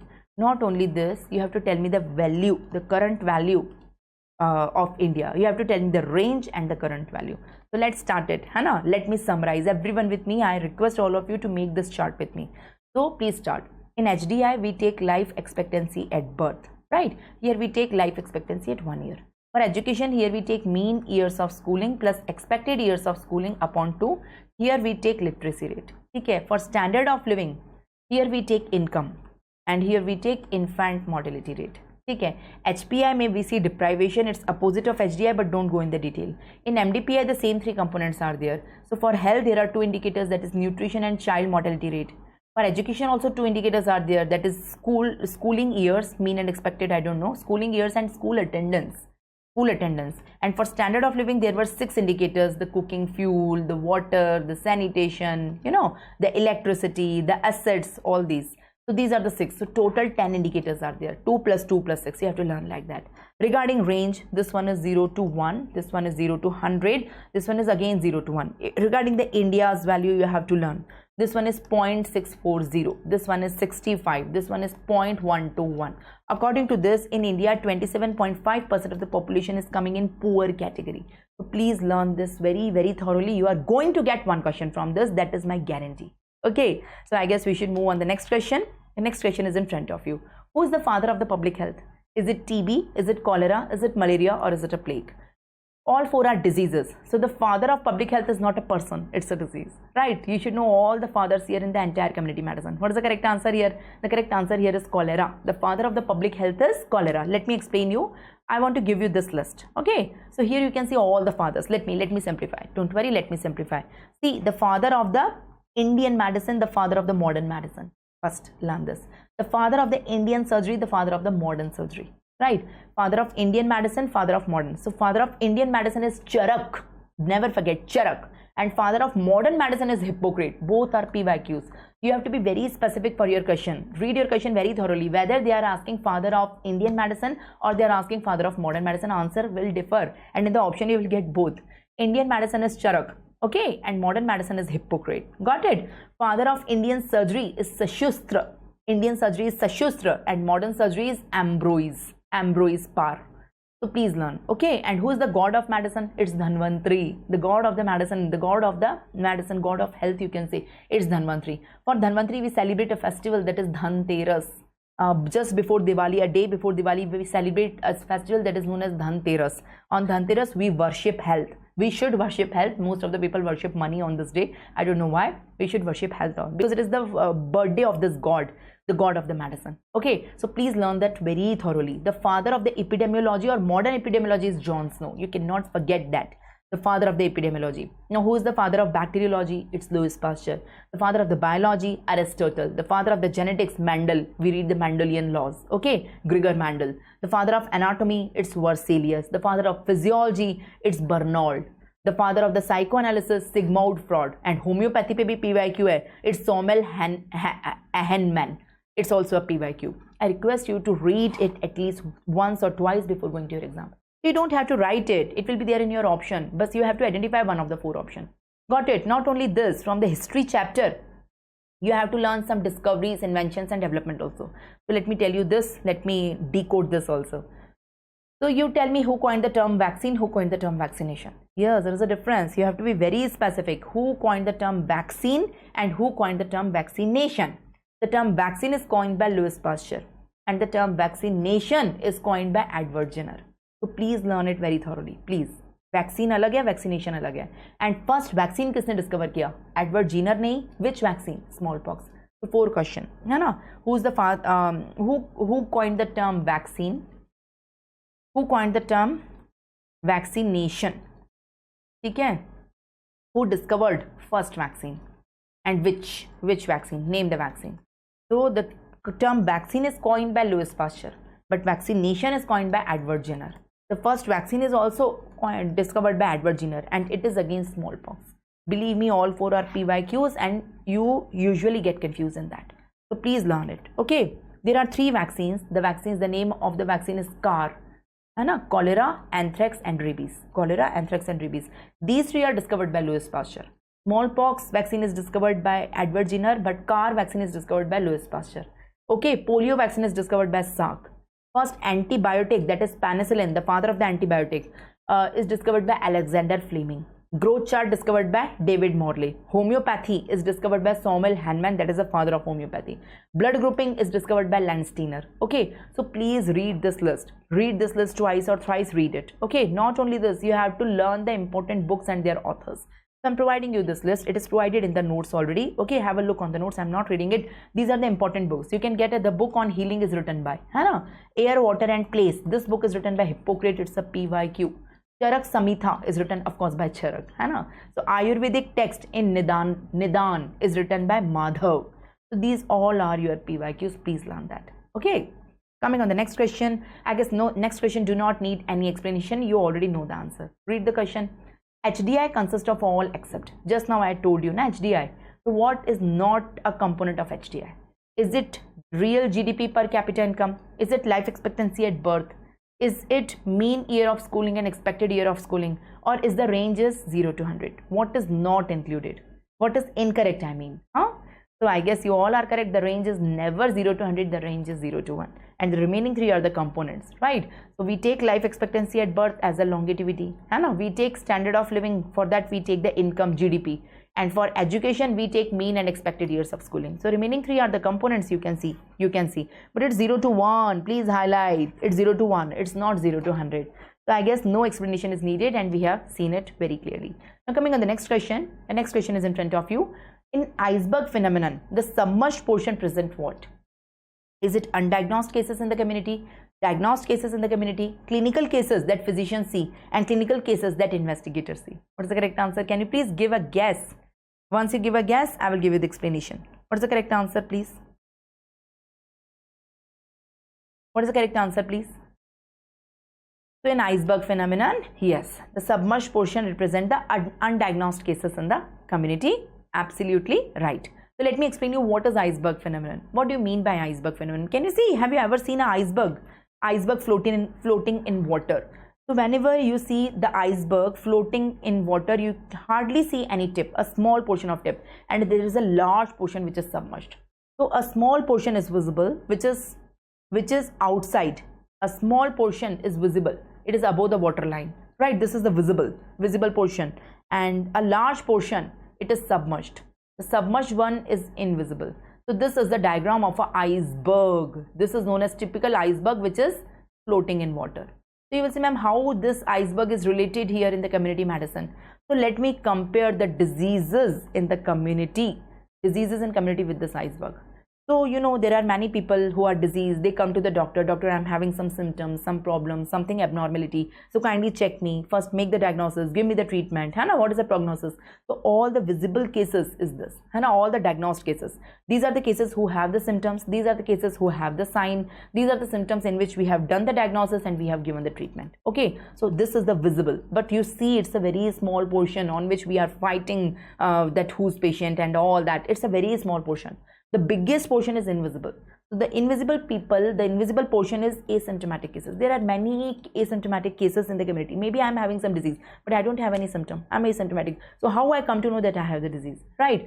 So its symptoms are absent. The signs are absent. The person is asymptomatic. The person is a carrier, or the person is undiagnosed, or the person is subclinical stage. Then the meaning of all them is same. Got it? So here the person don't have symptom and it's hidden. You can see this is the hidden portion. It's the hidden portion. This one is visible portion. This one is hidden portion. Okay? Now the point is that you may be thinking, ma'am, the visible portion will come to us. Doctor, I'm having some disease. So here patient comes to doctor. But these are healthy people. Now they think they are healthy, but they are not healthy. They have small amount of disease inside them which is not producing the disease. They will not come to the doctor, to the physician. The doctor should go to them. Right? So here the physician will be interested in all these. The treating physician and epidemiologist interested in the hidden portion. So in the visible portion, the physician is interested. In the hidden portion, the epidemiologist is interested. Here, for visible portion, we apply diagnostic test, of course. For hidden portion, for invisible cases, we apply screening test. So please see, what is the visible portion? What is the hidden portion? Okay, what is the visible? What is the hidden? The physician is interested in what? The epidemiologist is interested in what? Diagnostic test is applied on what? And screening test is applied on what? So please learn that very carefully. So this is the iceberg phenomenon. This is the water line. Above this is symptomatic case. Below this is pre-symptomatic case. Okay. So you can see the floating tip. The tip which is visible. It represents what the physicians see in the community. It can be a diagnosed case, symptomatic case, clinically apparent case. But the submerged portion is very vast. It represents the hidden cases like the latent case, inapparent case, pre-symptomatic, undiagnosed or carrier. Right. So that is the thing. So an epidemiologist is interested in the hidden portion. And a clinician is interested in the tip which is visible. Screening test is applied for the hidden portion. Diagnostic test is applied for the tip. Got it? Got it? Iceberg phenomenon is applicable for all the diseases. It's like same. In maximum diseases, whatever we see cases, it's a small portion, 5-10%. The maximum 90% is hidden, except 4. There are 4 diseases which do not follow iceberg phenomenon. These are the exceptions. They do not follow iceberg phenomenon.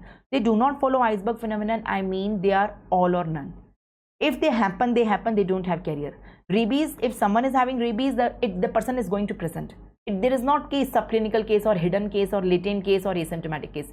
Rabies होगा तो होगा या फिर नहीं होगा, है ना? In the same way, it's tetanus, measles and rubella. So please learn the mnemonic RRTM. है ना? Rajasthan to Mumbai, you can learn like whatever mnemonic you can make, but RRTM. Rabies, rubella, tetanus and measles. In these 4 diseases, all the cases are there. None carrier. Carrier is 0. है ना? So whatever is visible, that is 100%. There is no iceberg. There is no iceberg ki tip is there, submerged. There is no submerged portion. They are always visible. So please learn that. Now have a look on your question and tell me the answer. So in iceberg phenomenon, the submerged portion present what? Submerged portion, the vast submerged, the hidden portion. Is it undiagnosed cases in the community? Yes. Is it diagnosed case? No, no, no. That is the tip. है ना? Clinician, the clinical cases that physician see? No, it is the tip. Clinical case that investigator see? Again, it's the tip. It's the tip. So the only one option is for submerged portion. I hope you got it. The next question is in front of you. Relative risk calculation is done for. Relative risk calculation is done for cohort study, case control study, cross-sectional study, or ecological study. So what is relative risk? We have to understand that. Can you give a guess? If you have a broad idea of these studies, you can tell me the correct answer. What is the correct answer? Is it cohort study, case control study, cross-sectional study, or ecological study? Yes, the correct answer is cohort study.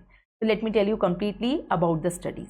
Okay, so we will discuss epidemiological studies in detail. You are going to get many questions from that. So let's discuss all the epidemiological studies now. Can I start? So let's take a hypothesis. For doing the studies, all the studies, we should have a hypothesis. For example, my hypothesis is smoking causes lung cancer. You will say, ma'am, it's already proven. It's not hypothesis. Hundreds of people have proved it hundreds of times. I know, but imagine it is not proven till date. And I am the first person who is going to prove it. Okay, so what is my hypothesis? My hypothesis is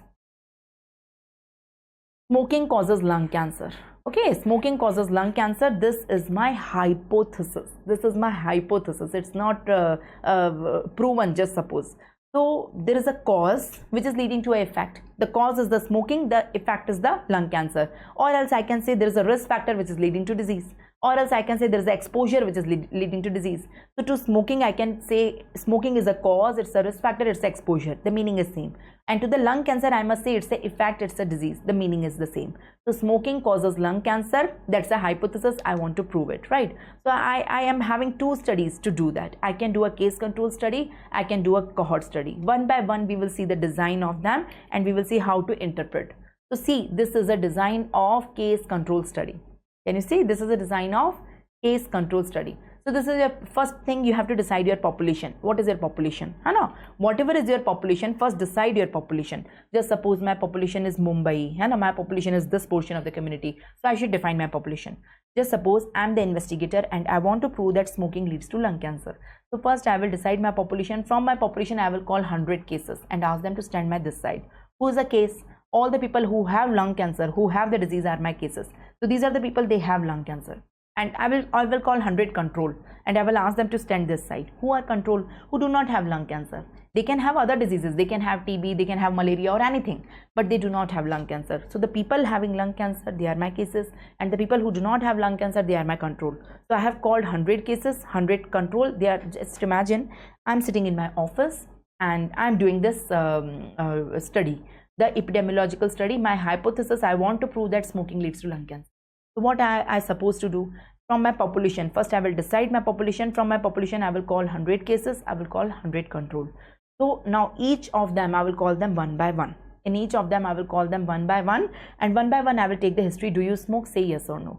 So smoking, present, absent, present, absent. So I will take the history of the risk factor here also and here also. So in the cases, the one who have the lung cancer, some will say yes, we do smoke from the last 10 years, 20 years. Some will say no, we don't smoke, still we have lung cancer, we are very unlucky. Got it? From the controls also, some will say yes, we smoke and we don't smoke. So basically we are dividing the cases into two groups, the control into two groups, right? So the cases are A and C, the one who smoke and don't smoke, and the controls are B and D, the one who smoke and don't smoke.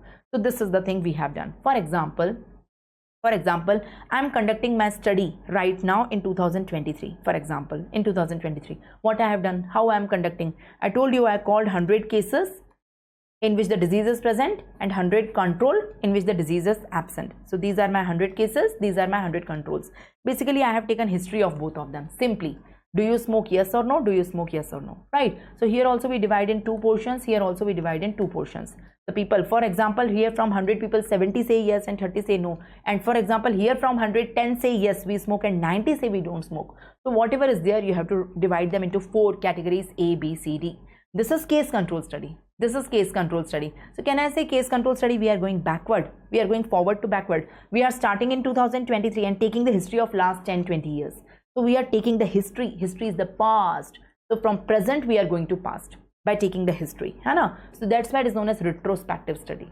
This one is known as retrospective study. The meaning of the retrospective, we are going in the past. We are taking the history in the detail. We are going in the past, from present to past. It's retrospective study. Or else, it is also known as effect to cause. First, we are seeing the effect and then we are taking the history of the cause. Effect to cause. Effect to cause study or retrospective study, that is case control study, right? Got it? So that is a case control study. Just a minute. Okay. So this is our case control study. Now what is the other study? The other study is the cohort study. As you can see, this is a design of the cohort study. Let me tell you what is cohort study. Now here also we will take the population. Just suppose my population is same, the Mumbai, Delhi, whatever. I have defined my population. From my population, I am calling 100 smokers. This time I am starting my study from 100 smoker and 100 non-smoker. That is, I am starting my study from the risk factor, not from disease, right? There I have started from 100 lung cancer, 100 non-lung cancer. Here I am starting my study from 100 smoker, 100 non-smoker, right? Now here, I just suppose I am sitting in my office and I will call 100 smoker, I will call 100 non-smoker. So smokers standing on this side, non-smoker standing on this side. Now one by one I will call them and take their detailed address. What is your address? What is your phone number? What is your email? The ways to contact the people. So I will take all the details, the ways to contact that particular person, mobile number, phone number, landline number, email, address, detail, everything, and I will ask them to go. The study is over, I ask them to go. Study is not over, I will do the follow-up for next 5 or 10 years. For the next 10 years, every week or every month, I call them that, do you have lung cancer? Do you have lung cancer? I am having mobile number of all of them. So yes, I am doing the same, right? So basically, this study depends on follow-up and it requires minimum 5 to 10 years. So after 5 to 10 years, from the smokers, some will have cancer, some will not have cancer. After 5 to 10 years, from the non-smokers also, some will have cancer, some will not have cancer. So again, you are dividing the population into your study group into 4 groups, A, B, C, D. Got it? So this is the cohort study. This is the cohort study. So here, just suppose we are starting in 2023. We are having 100 smoker. These are known as exposed. We are having 100 non-smoker. These are known as non-exposed. And basically, we are doing follow-up. We are doing follow-up for the next 10 years. Right, next 10 years we are doing the follow-up and we are saying how many of them have cancer and no cancer among the next 10 years. So we are going in future, from present to future. That's why this study is known as prospective study. I hope you got the meaning. So this is present, this is past, and this is future. So I told you, in case control, we start the study here and we take the history of the past. We take the history of the past. That's why we are going from present to past. And that's why this study is known as retrospective study, or also known as cause to effect. No, effect to cause study, right? But in cohort study, we start from present and do the follow-up for the next 10 years, whether the person is having lung cancer or not. That's why this study is known as prospective study. Please learn the different names of the study. This is case control study, retrospective study. This is cohort study, prospective study. Okay, they have one more name. Please learn that also. Retrospective is known as backward looking.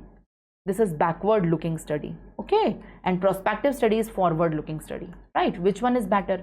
If you say, ma'am, this one will require only 1 day. We will take the complete history in 1 day. So that can be completed in 1 or 2 days, right? It's very cheap. No money is required. No time is required. It's very cheap, right? But this one required 10 years. So it is very time consuming. Time is required. For follow-up, you have to call, you have to visit every year, every month or every week. So it is money is also required for follow-up. So it is expensive. The time is also required. It requires time, but this one is better. Better. Cohort is better, right? So if you have time, go for the cohort study. If you don't have time, the people can go for case control. In case control, the biggest problem is the recall. You are believing what people is saying to you. You are asking a person, you smoke or you don't smoke. If the person is saying yes, you have to believe, yes, I was smoking since last 10 years, 20 years, and the person is lying and saying, no, I don't smoke. So you have to trust. There is no way to check. Got it?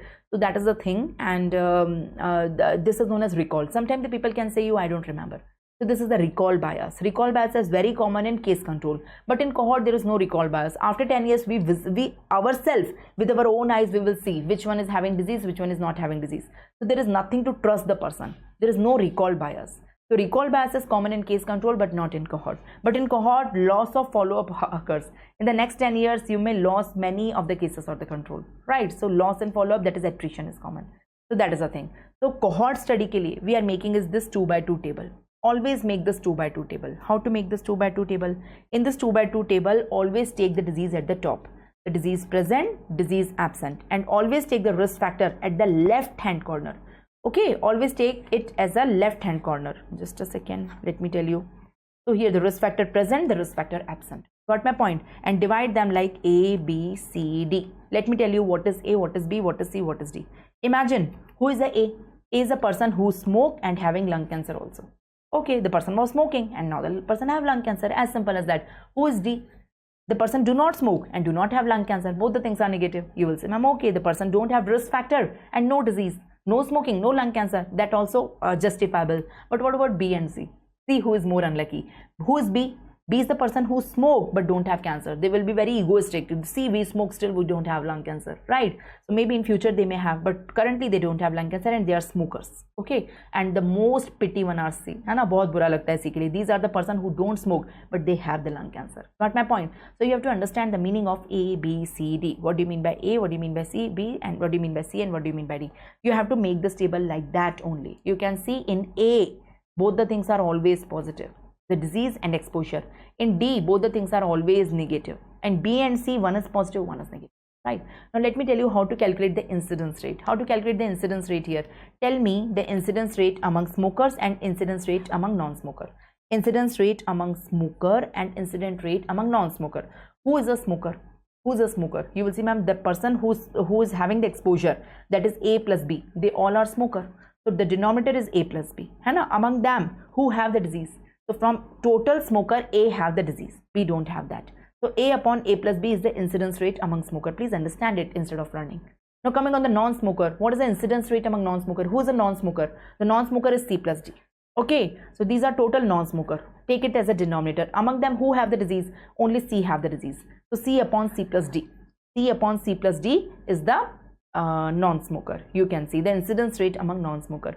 So the incidence rate among smoker, you have seen. The incidence rate among non-smoker, you have seen. You have to compare the both.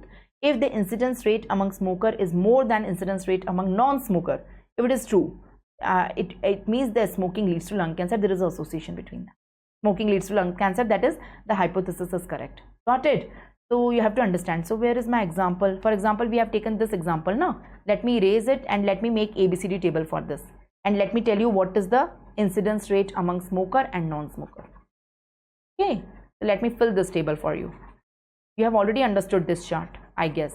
So how to make the table? I told you, 2 by 2 table. Make like this. The disease present, absent. Risk factor present, absent. Now tell me the values of A, B, C and D. Always write like this only. So who is A? The disease and risk factor both are present. The one who is smoker. The one who is smoker and in which the disease is present. So among the 100 smoker, 80 have the lung cancer. So A is 80. Right? A is 80. And who is B? B maybe risk factor is present but they don't have disease. So among the 100, the remaining 20 don't have lung cancer, right? The same C and D. Among the non-smoker, here the risk factor is absent. So risk factor is absent in 100. So 10 have disease and 90 don't have. So 10 and 90. So what is the formula I told you? So incidence rate among smoker is A upon A plus B. So 80 upon 100, 80 upon 80 plus 20 I mean. That is the incidence rate among smoker. What is the incidence rate among non-smoker? So it's C upon C plus D. I told you the formula. So it's 10 upon 10 plus 90, right? So here it's 80 upon 100, 80%. Here it's 10 upon 100, 10%. The people who are smoking, in them the lung cancer is 80% times. The people who do not smoke, in them lung cancer is only 10% times, right? So of course smoking leads to lung cancer. My hypothesis will be proven. So if this answer, incidence rate among smoker, is greater than incidence rate among non-smoker, A upon A plus B. A upon A plus B answer is greater than C upon C plus D. Like our answer was 80 here and 10 here. So of course it is proven that the smoking leads to lung cancer. I hope you got it. Now let me come on our question, relative risk. What is the strength of association? Association is there, we got it. If this value is greater than this value, of course there is association. But what is the strength of association? For strength of association, we calculate relative risk. We calculate relative risk. So it is the incidence rate among smoker upon incidence rate among non-smoker. So same thing, A upon A plus B whole upon C plus D. So I told you incidence rate among smoker is A upon A plus B whole upon C plus D. Just do this calculation, right? For an example, in our example, it was 80% and 10%. So 80 upon 10, it will be 8. I mean to say the one who smoke is at 8 times more risk of developing lung cancer as compared to the person who don't smoke. The person who don't smoke has 1 time risk having lung cancer, but the person who smoke having 8 times. That is relative risk. That is, there are 3 possibilities. Relative risk, in this case answer is 8 now. So this is known as relative risk. So what is relative risk? Relative risk is equal to incidence rate among exposed upon incidence rate among non-exposed. So what is the formula? So incidence rate among exposed is A upon A plus B, and this one is C upon C plus D. Like that you have to calculate, do the calculation. Now there are 3 possibilities relative risk ke liye. There are 3 possibilities. Either the answer will be 1, or it will be less than 1, or it will be more than 1. Hana, if the answer is 1, it means no association. For example, answer was 1, there is no association between smoking and lung cancer. Neither smoking increase lung cancer nor it decrease. If the answer is more than 1, like in our case it was 8 is more than 1. So of course there is a strong association. Association is present, a positive association is present. Imagine the answer is less than 1. Is it possible? Answer is 0.5, 0.6, anything less than 1. So here it is negative association. By negative association I mean it can be a possibility that smoking protect lung cancer. Smoking से lung cancer कम होता है, but it is not true. It is proven 1000 times that smoking and lung cancer having a positive. What a great thing if smoking protect lung cancer. Everybody smoke. I also smoke, right? But no, it is not true. We shouldn't smoke. Got it? Because it is proven that smoking leads to lung cancer. There is a positive association. So depending what is the value of relative risk, we can decide, right? So these are the 2 studies in front of you. Case control, cohort, we have described both of them in detail.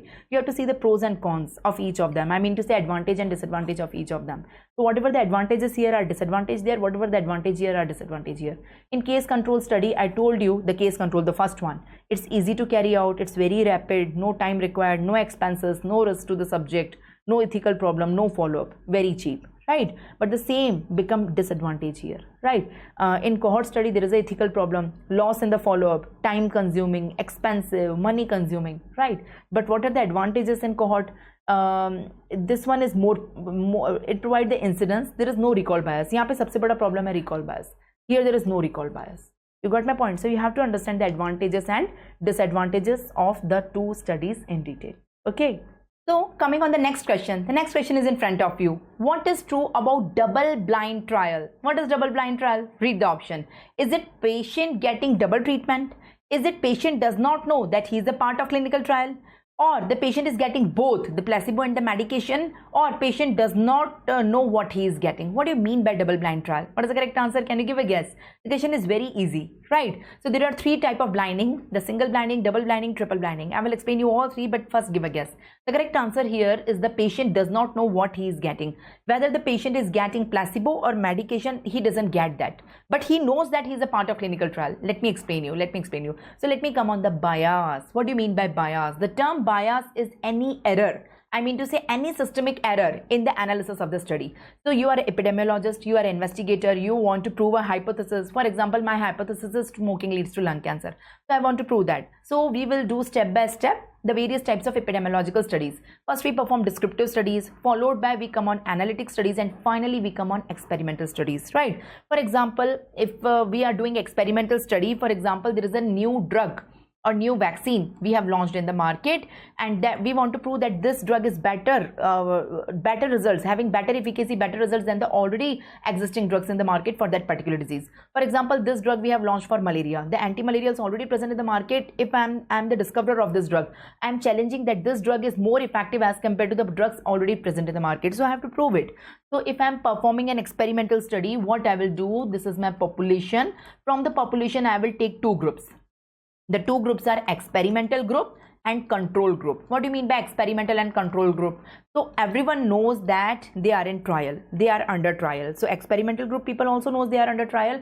Control group people also knows they are under trial. To experimental group, I will give the new drug which I have discovered, and to the control group I will give the placebo.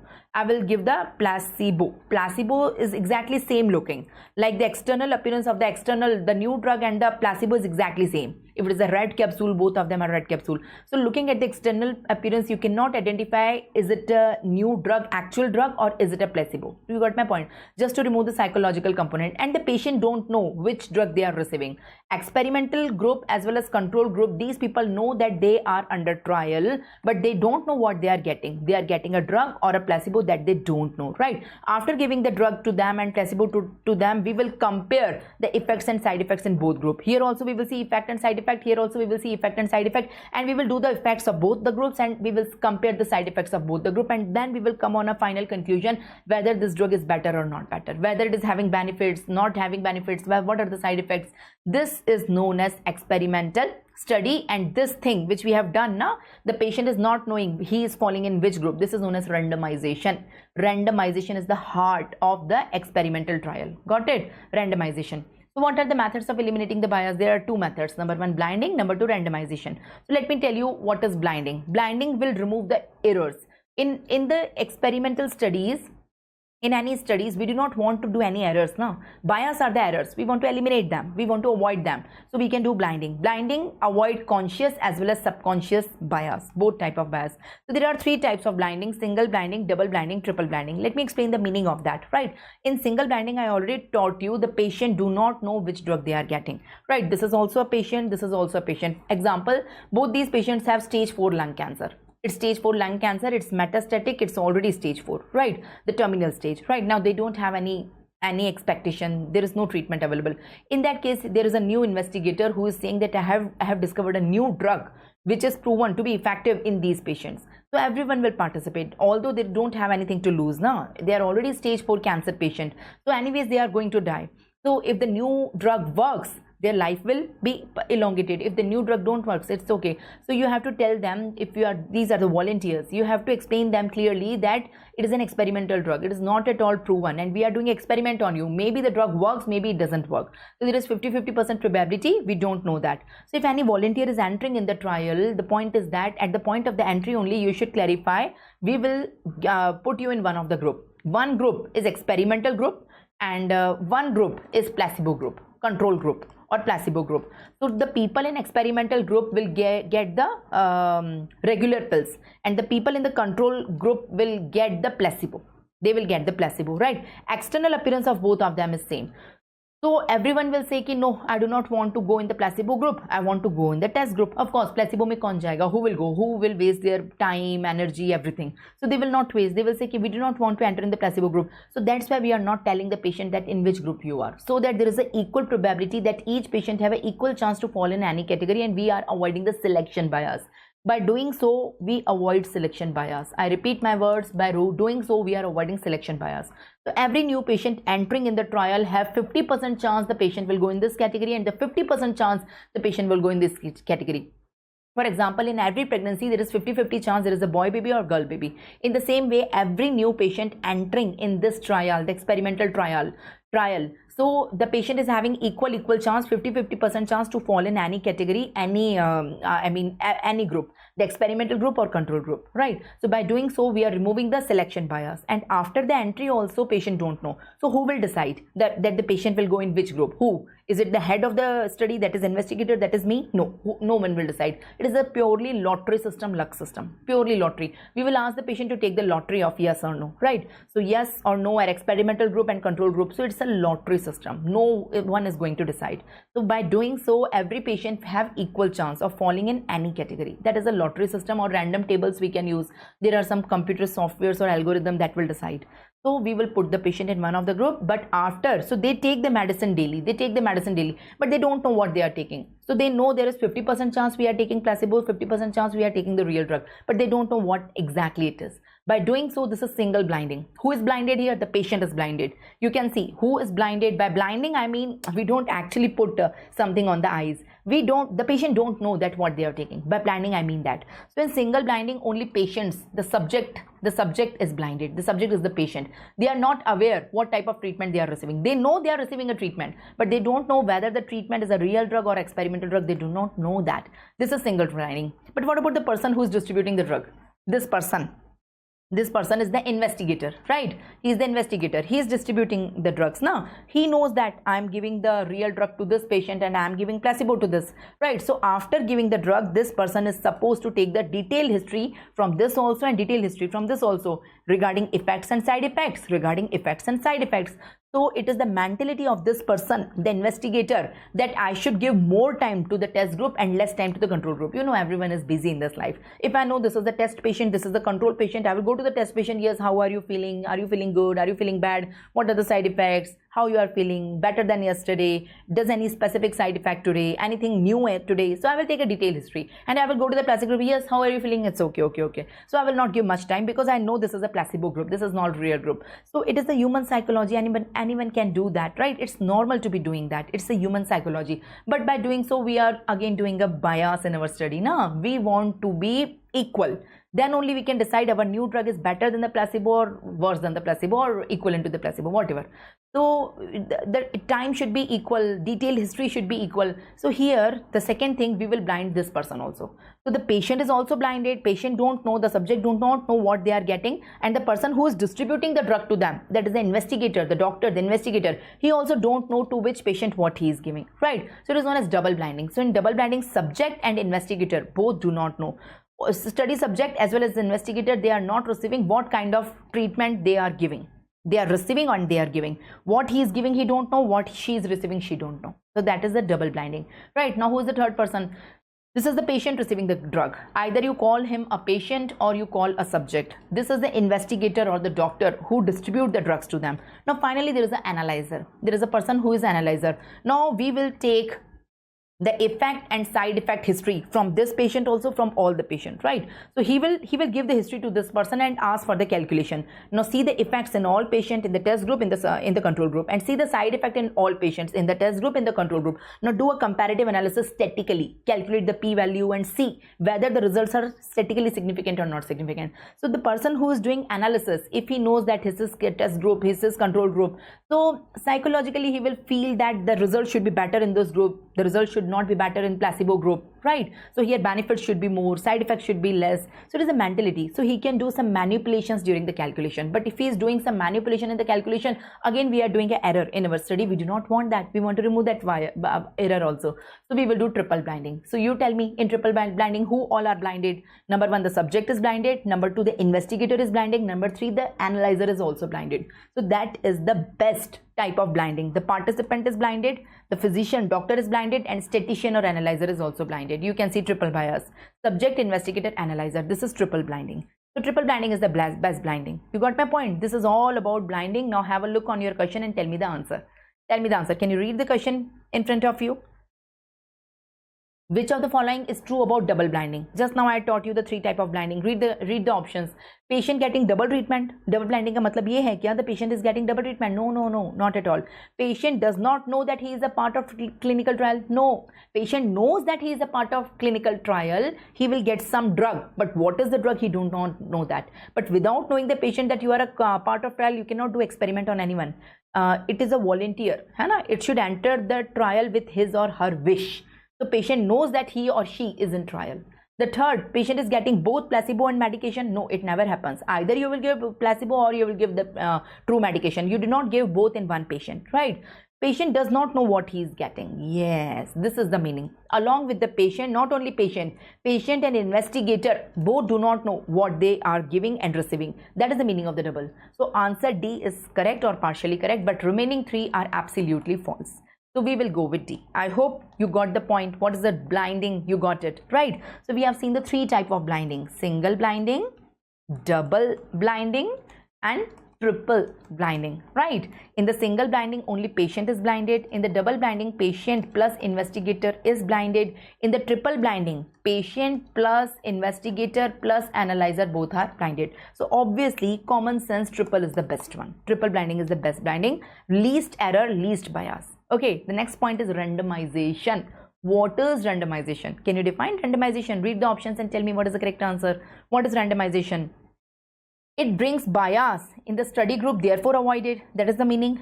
It is a procedure by which the participants are allocated into groups called as study group and control group. This procedure is known as randomization. It ensures that investigator has full control over the allocation of the participants. So basically the control is in the investigator hand. Is it randomization? It is done usually before entering in the study and then consent is taken. So what do you mean by the term randomization? So of course the correct answer is B. I will come on the question again, don't worry. Let me explain you everything about the experimental epidemiology. As I told you, whenever we want to prove a hypothesis, I am having a hypothesis. My hypothesis is anything. For example, smoking leads to lung cancer. I know it is already proven, but imagine if it is not proven and I am proving it for my first time. So it is my hypothesis. So step by step we have to conduct the study. First of all, I have to conduct a descriptive study in which only I will describe. I will not intervene. It's just observation and description, right? After that, it is analytic study. In the analytic study, I already told you what is analytic study. The two types of analytic study we have discussed in detail, the case control and cohort. So case control and cohort study we will conduct and we will see the results. And after that, the third and the last step is the experimental study. For doing experimental study, the ethics committee should give the permission.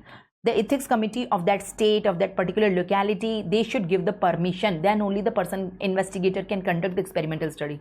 Conducting experimental study is not an easy job. You have to take the permission because ethical problems can be there, right? Now let's suppose I am the investigator. I want to conduct experimental study. That is my trial. That is my trial. I have discovered a new drug or a new intervention or a new vaccine, and I want to prove that this is better as compared to others, right? So I am putting something to the test. Now ethics committee permission is always required, as I told you. So basically what we are doing, we are dividing the population into two groups, the treatment group and the control group. In the treatment group, I will give the main drug, the main new drug. In the control group, I will give the placebo, as I told you. Now here in both of them, I will see whether effective, non-effective, effective, non-effective, and then we will do the comparison. Effects, side effects, effects, side effects. We will compare the effects of both group, we will compare the side effects of both group, and finally we will come on a conclusion, right? But which patient will go in this and which patient will go in this, right? So that is randomization. Randomized control trial, RCT. It is known as RCT. It is a type of experimental study. The best type of experimental study is RCT. So basically from your entire population, you will do the randomization. In randomization, you put the patient into two groups, the study group and the control group, but patient don't know patient is in which group. So how you are doing it? Doing it by chit system, by lottery system, by computer algorithm system. That is randomization. Randomization is the heart of RCT. Can you see? It is the heart of RCT, randomized control trial. It is a statistical procedure by which the participants are allocated into one of the two groups, study group and control group. This procedure is known as randomization and it is in no one's control. I cannot control, yes, this is a participant, put it in this group. This is a participant, put it in this group. No, I cannot do that. It is not in my hand. I cannot be emotional at any point. For example, I am having a young lady who is having stage 4 cancer and she is begging, please put me in the experimental group. I'm having little kids, small kids, and I want to live, I want to survive. I'm having stage 4 cancer. My life is only 6 months ahead. There is no treatment available and you are saying you have an experimental drug. I want to participate in this experiment. What if the drug works? Okay, so kindly don't put me in the placebo group and put me in the control group. This can happen, but I cannot be emotional. So there should be no emotional element. There should be no political pressure. There should not be bribing. Someone may bribe you, kindly put me in this the experimental group, not in placebo group. So it should not be influenced by any factor. It is who will control it. It is the lottery system. So it is the then only there is the equal chance. Equal, every patient have equal and known chance of falling in either group. It can be experimental group or control group. So you should tell every patient that it is not in our hand. It is simple lottery system. Now you have 50% chance you will fall here, 50% chance you will fall here. So chance is always 50%. It is known. It is always 50%. It is equal in all patients. It is not that in you it is different, in other patient it is different, right? We are doing this to eliminate the selection bias so that like can be compared with like, right? So we are making the two groups. One is our study group or experimental group. One is our control group.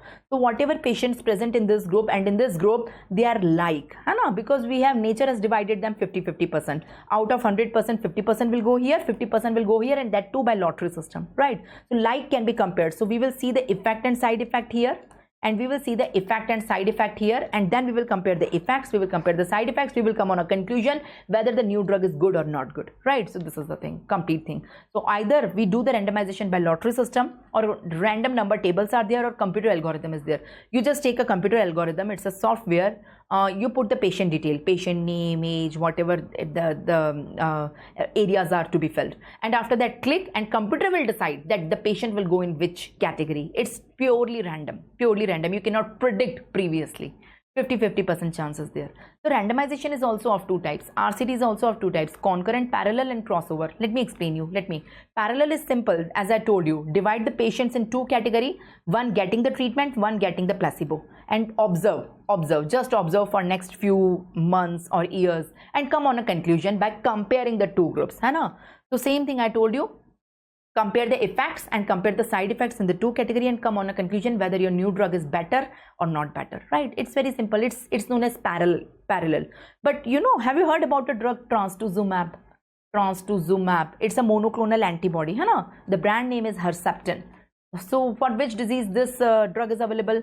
Of course, this drug is available for breast cancer. It's a very new drug. It is introduced in the market for breast cancer, and it's a magical drug, specifically for the breast cancers which are HER2 positive, HER2 neu positive, or which are CERB2 positive. For them, this drug is the targeted therapy without any side effects. It is giving the result and very good prognosis, hardly any side effects, right? So there was a scientist who challenged this drug is better in HER2 positive patient. So they started the study. So 50% of the patient receive the treatment, 50% of the patient do not receive the treatment. I mean, they receive the placebo. But the study was conducted. It was planned that the study will be conducted for 10 years. But in 5 years only, they realized that, oh my God, the results are far beyond expectation. So that test group is showing only good effects. There is hardly any harmful effect. In the placebo group, harmful effects are more and good results are not there. So instead of conducting the study for 10 years, after 5 years, we have done the crossover. So the patients in the control group we have put in the experimental group, the patient in the experimental group we have put in the control group, and then we started comparing them again, so that we are giving the equal advantage to all the patients of both the treatments. You got my point? Of both the placebo and treatment. So the patient in control group, there is no ethical problem. You should feel ethically bad now that these patients, they will survive. Now these patients are going to die. We know that treatment is available, but we are not giving them. So there can be ethical issue, and we are doing the crossover. So crossover is done just to avoid the ethical problem, so that every patient we are giving the same treatment, but in different phases of the study. So that is the two type of the RCT in front of you. But at one time, one patient will receive one drug. Either it is a placebo or it is a test drug. I hope you got it completely, right? Coming on the next question. Now you can solve any question on randomization or randomized control trial, that is RCT. Okay. Coming on the next question. Primordial prevention means. What do you mean by primordial? Now the next question is on the new topic, that is prevention. What are the levels of prevention? I will explain you everything here in detail, but please understand the question first. What is primordial prevention? It is a preventive action taken prior to the onset of disease, or it is a prevention of the emergence of risk factor of the disease, or is it prevention of the disease from causing complication, or is it early detection of the disease by screening? What do you mean by that? The question is looking complicated. So I will come on the question again. It is a prevention of the risk factors of the disease. Let me explain you the levels of the prevention. See here, everyone see this diagram, everyone. So this is a normal life going on. Okay, just suppose there is a normal life, there is a kid. Okay, there is a small school child, there is a kid. And the father is counseling the child, kindly don't smoke. The kid is saying, Daddy, Papa, I don't smoke. So daddy says that, yes, I know you don't smoke. I know you don't smoke, but I'm reinforcing this thought that in future also you don't smoke. I'm encouraging this thought. You are doing a very good thing. In future also you don't smoke. तो risk factor है नहीं, अभी तो absent ही है. The child do not smoke. उससे पहले ही आपने उखाड़ के फेंक दिया है ना. So before the risk factor appears, you have removed the probability that it will appear in future by encouraging or reinforcing the thought. Okay, so this is primordial prevention, the best prevention. Such kid will never smoke in future, because in the childhood only the dad or the father or the parents have reinforced this thought that never smoke in future. You don't smoke right now, we know that, but in future also don't smoke. It's not a good thing. It causes cancer, it causes many diseases. So reinforcing this thought, it's a primordial. So your risk factor is absent.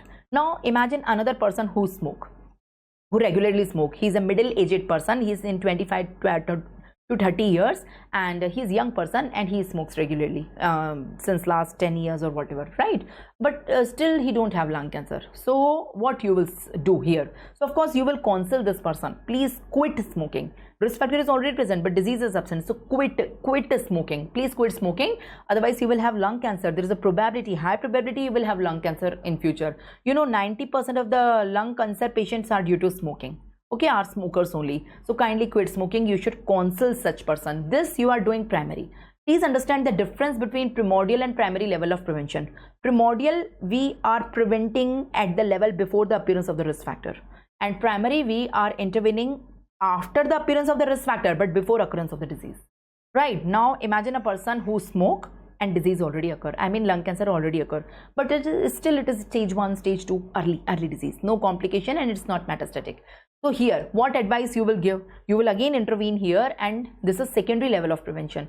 So here you will ask the patient that you take early treatment and diagnosis. You first make it diagnose, take early treatment, take chemotherapy, radiotherapy, surgery, whatever treatment is available as soon as possible, otherwise it can be metastatic, it can cause the complication. So you are doing secondary level of prevention, which is after the diagnosis of the disease. So to limit the disease, you are doing that so that early diagnosis and treatment can be done. But imagine a patient who smoke also, who has lung cancer also, and it's metastatic, complicated, multiple complications are there, right? What you will do now, you don't have much option. You will do tertiary level of prevention, where you will just do the rehabilitation, disability limitation and rehabilitation, that's it. So there are 4 levels of intervention. There are 4 levels of prevention. What are the 4 levels of prevention? The names are in front of you. The 4 levels of prevention are primordial, primary, secondary, tertiary. You must understand the difference between them. Let me explain you the differences in simplified manner. So I told you, you have to look for the risk factor, you have to look for the disease present or absent, and you have to look for the late diseases, I mean to say complications, right? So if risk factor is absent, agar risk factor hi nahi hai, risk factor, so imagine a example. So with example you will have a better understanding. Risk factor consider as smoking. Smoking is a risk factor for the disease lung cancer, and complication is stage 4 and complications are there. Imagine a person, a child who don't smoke. अगर smoking ही नहीं करता तो lung cancer भी नहीं है, there is no lung cancer, और lung cancer ही नहीं है तो कॉम्प्लिकेशन कहाँ से होगी, right? At that level you are intervening and counselling the child, kindly don't smoke in future also. So this is primordial level of prevention before the appearance of the risk factor. Risk factor ही नहीं है अभी तो, है ना? Smoking कर, so child will say I don't smoke, doctor I don't smoke. You say I know you don't smoke, but in future also you don't smoke. Ask everyone do not smoke. You are doing a very good job. If you smoke in future, you will have cancer, you will have diseases, and bad people do smoking, good people don't smoke. So you are reinforcing the thought in the mind of the child that in future also he don't have to smoke, right? So that is primordial. That is primordial before the appearance of the risk factor, by encouraging, by reinforcing, right? Imagine another person who smoke. He's a young person, he smoked, but he don't have cancer till now. You will find many among the population such persons who don't have lung cancer, but they smoke regularly, right? Here also you should intervene. You should intervene being a doctor, and you should advise them to quit smoking. This is primary level of prevention. You advise them to quit smoking, otherwise you will have lung cancer. Still you don't have, you are lucky, but in future you can have it at any time. So it is after the appearance of risk factor, but before the appearance of the disease. That is primary, right? Now coming on the secondary level of prevention. Imagine a person who smoke, who have lung cancer, unfortunately, but still it's stage 1 only. It's not stage 4, stage 1 or 2. So it's an early stage. So what advice you will give to this person? You will give this advice, go run to the hospital, run to some cancer hospital, meet some oncologist, get treated, get diagnosed, get treated as early as possible, so that you can limit your disease, right? So early diagnosis and treatment, do the surgery, do the chemotherapy, do the radiotherapy, like that, right? So this is secondary level of prevention. And lastly, imagine a person who smoke, who have lung cancer and now it's metastatic, the worst condition. Now you don't have much scope to do. You just do the rehabilitation. Whatever life is there, now there is no treatment, it's already stage 4. Whatever life is there, give the palliative therapy. It should be quality life, है ना? So there is no cure, but do the rehabilitation and disability limitation as much as you can. So this is, now looking at the 3 factors, you can decide, is it primordial level of prevention, primary level of prevention, secondary level of prevention, or tertiary level of prevention. Based on that, you can decide the entire story. Got it? Can we go ahead? Can we go ahead? Just a second. Okay, so let's move ahead. So this is the 4 levels of prevention. Okay, now have a look on your question, what they are asking. Please look. Primordial prevention means what? They are asking, what is primordial prevention? Read the options. Action taken prior to the onset of disease? No. Action taken, prevention of emergence of risk factor of the disease? Yes. So before the risk factor appears, you are doing the intervention. At that time, it is known as primordial. Prevention of disease from causing complication, is it from primordial? Or early detection of the disease by screening? So of course the correct answer is B, right? One more question on this concept we are having. I guess no need of explanation, you can yourself guess. Vaccine is what level of prevention? Now you please guess. Is it primordial, primary, secondary, or tertiary? We all are vaccinated. Okay, let me ask you a proactive question. Are you vaccinated for BCG in your childhood, DPT in your childhood? So of course we all are vaccinated for BCG, DPT, MMR. We all are vaccinated. Ask your mummies, ask your mothers, parents, they have vaccinated all of us, right?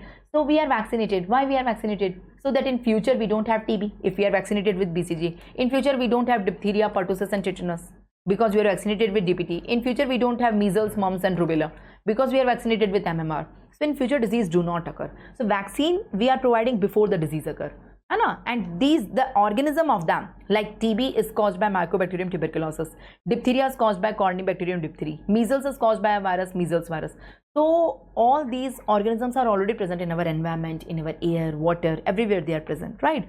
But so risk factor is present, but disease doesn't occur. So what is the level of prevention?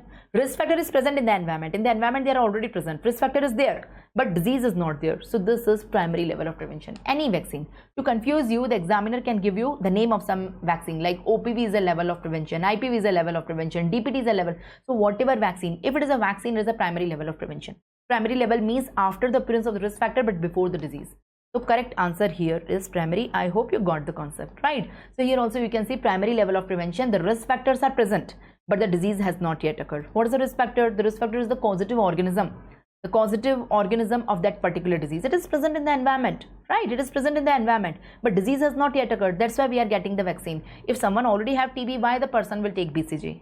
So before TB occurs, and that Mycobacterium TB is present in the environment. So that is the thing. So coming on the next question, one more question based on this concept. This concept is really very important, the level of prevention. You have to understand. Okay, iodized salt is given in an area endemic to goiter. This is a level of which prevention? Is it health promotion, specific protection, primordial prevention or treatment? So let me tell you, just a second. There are 4 levels of prevention. I will come on the question again. Let me explain you the modes of intervention. I told you the 4 levels of prevention: primordial, primary, secondary and tertiary, right? So here is the normal life. Okay, before the risk factor appears, you are doing primordial prevention, right? So risk factor is causing the disease, early stage of a disease, but disease is already there. At this level you are doing primary. Now you want to limit the disease at early stage only. So early to late disease or complications of the disease or metastasis. At this level you are doing secondary level, and late disease onwards you are doing the tertiary, that is just rehabilitation, right? You can understand it well. Now what are the ways how we do that? What is the modes of intervention? Primordial is only done by education. I told you the example, there is a kid, you are reinforcing the thought, beta don't smoke, so don't smoke in future. So kids say, I don't smoke, I know how to smoke, I will not smoke. So you see, we know you don't smoke, but in future also don't smoke. So you are educating, reinforcing, encouraging, whatever you say. This is the only way. For primary prevention, the risk factor is present, but disease is not absent. So there are 2 ways. Number 1, health promotion. Health promotion is for generalized health, and specific protection. Specific protection is for particular disease. For example, I have told you the vaccines are the example. If I am giving vaccine for BCG, it will give protection for diphtheria? No, it will give protection only for TB. If I am giving vaccine for tetanus, so it will give protection only for tetanus. So this is specific protection. But in health promotion, if I am doing hygiene around myself, so I am preventing myself from all the microorganisms, right? So generalized can be there or specific can be there. So that is health promotion, specific protection in primary. Right, in primary. In secondary level of prevention, there are only 2 modes. 2 modes: early diagnosis and treatment. Disease is already there now. You do the diagnosis, you do the treatment. So diagnosis and treatment. And in tertiary also we have 2 modes of intervention: rehabilitation and disability limitation. Okay, so please see, in primordial we have 1. In primordial we have only 1 way, education. In primary we have 2 waves: health promotion, specific protection. In secondary also we have 2 waves: early diagnosis and treatment. And in tertiary also we have 2 waves: rehabilitation and disability limitation. Now read the question and tell me the answer. I hope you are prepared now to answer this. Iodized salt is given in an area endemic to goiter. What's the type of the prevention? Endemic to the goiter. So there is an area which is endemic to the goiter. You know what is the complete physiology? Now we all have a gland, thyroid gland, in our neck. So in the thyroid gland, there are 2 lobes which are connected with each other with isthmus. What is the function of this thyroid gland? Thyroid gland form the hormone thyroid. T3 and T4, the two type of thyroid hormone, it is forming and releasing in the blood, and this hormone is very necessary for basal metabolic index, right? So T3, T4, for the formation of that we require iodine. Inside the gland, iodine is required. If iodine is present, then only the T3, T4 is synthesized here, otherwise it is not synthesized. So from where the gland is getting iodine? From diet. In the diet, from where we are getting it? From the soil, है ना? So whatever food we eat, the soil have the iodine. So it is going in the plants, it is coming in the fruits, vegetables, and whatever we are eating, it is providing us iodine. But there are certain areas in which the soil is deficient of iodine. So the person living in that area, they have high probability of having goiter. Goiter is deficiency of thyroid hormone. If there is no iodine, no thyroid hormone synthesis, no thyroid hormone synthesis, the patient have hypothyroidism, that is goiter. So there is an area where you know it is endemic for goiter. I mean to say here soil don't have iodine. What you will do? What you will do? So government is providing iodized salt. Have you heard about iodized salt? All the salts nowadays is iodized salt. We should eat iodized salt because in the soil hardly we get any iodine. Otherwise we will have thyroid. Goiter can be there. So the government is providing iodized salt. So what type of prevention is it? So सबसे पहली बात तो the risk factor is present, that is soil is deficient of iodine, but the disease is not present till now. Goiter नहीं है अभी तक, है ना? So soil is deficient of iodine, but till the patient do not have goiter. So we are doing primary prevention. We are not giving primordial, we are not giving treatment, we are giving primary.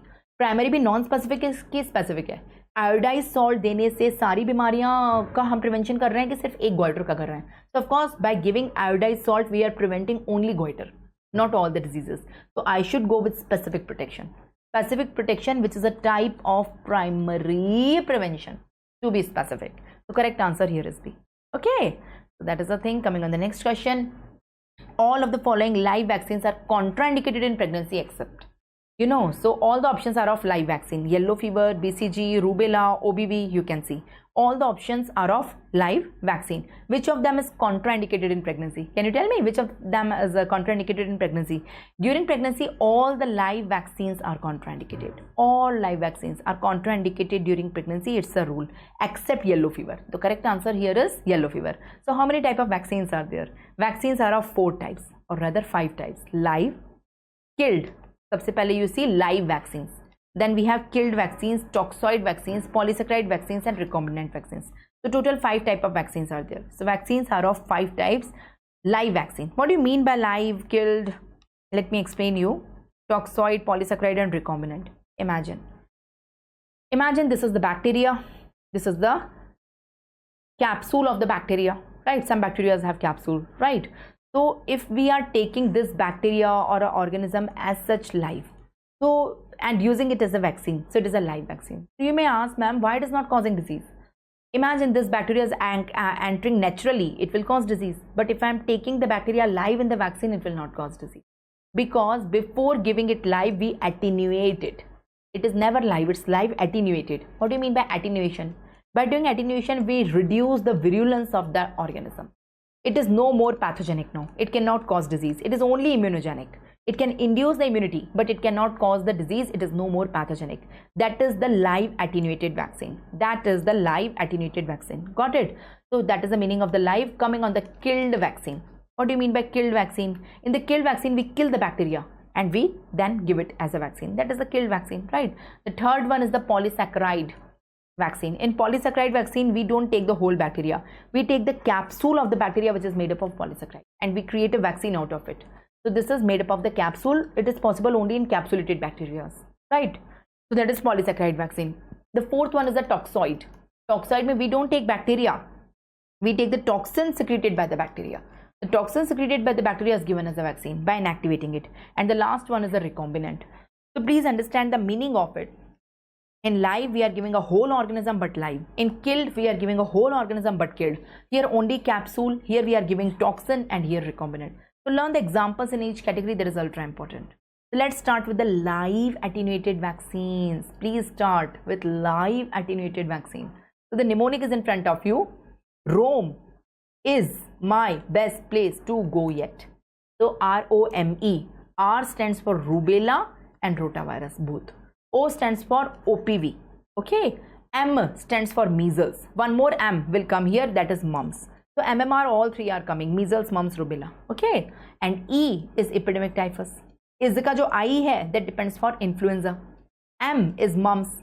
There is B is BCG, P is plague, T for typhoid, and go is nothing, Y for yellow fever. We will say it again.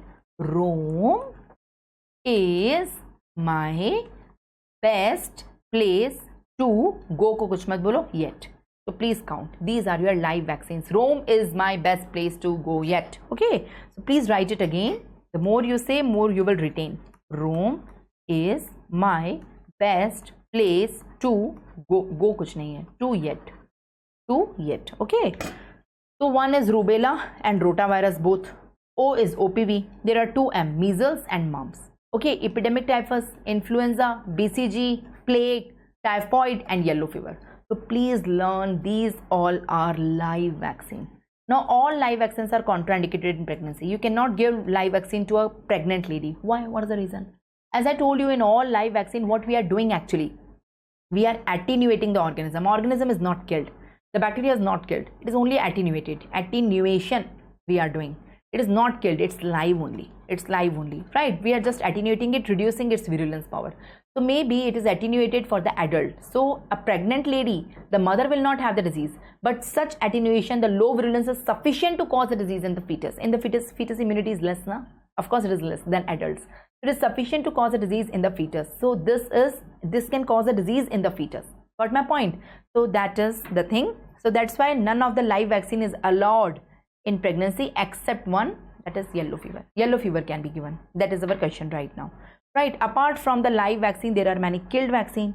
You can see typhoid is both, live also, killed also. Cholera, plague, pertussis, 𝗵𝗵, rabies, Japanese encephalitis and 𝗬𝗵. Toxoid are only 3. The bacteria which secrete toxin. Diphtheria, tetanus and anthrax. Right, polysaccharide are only 2. The bacteria which have capsule, है ना? Pneumococcus and meningococcus. And recombinant is 𝗵𝗵, like that. Now have a look on the question and tell me the answer. All of the following live vaccines are contraindicated in pregnancy except. See, they all are live. But the one which is all are contraindicated in pregnancy exception. The exception is the yellow fever.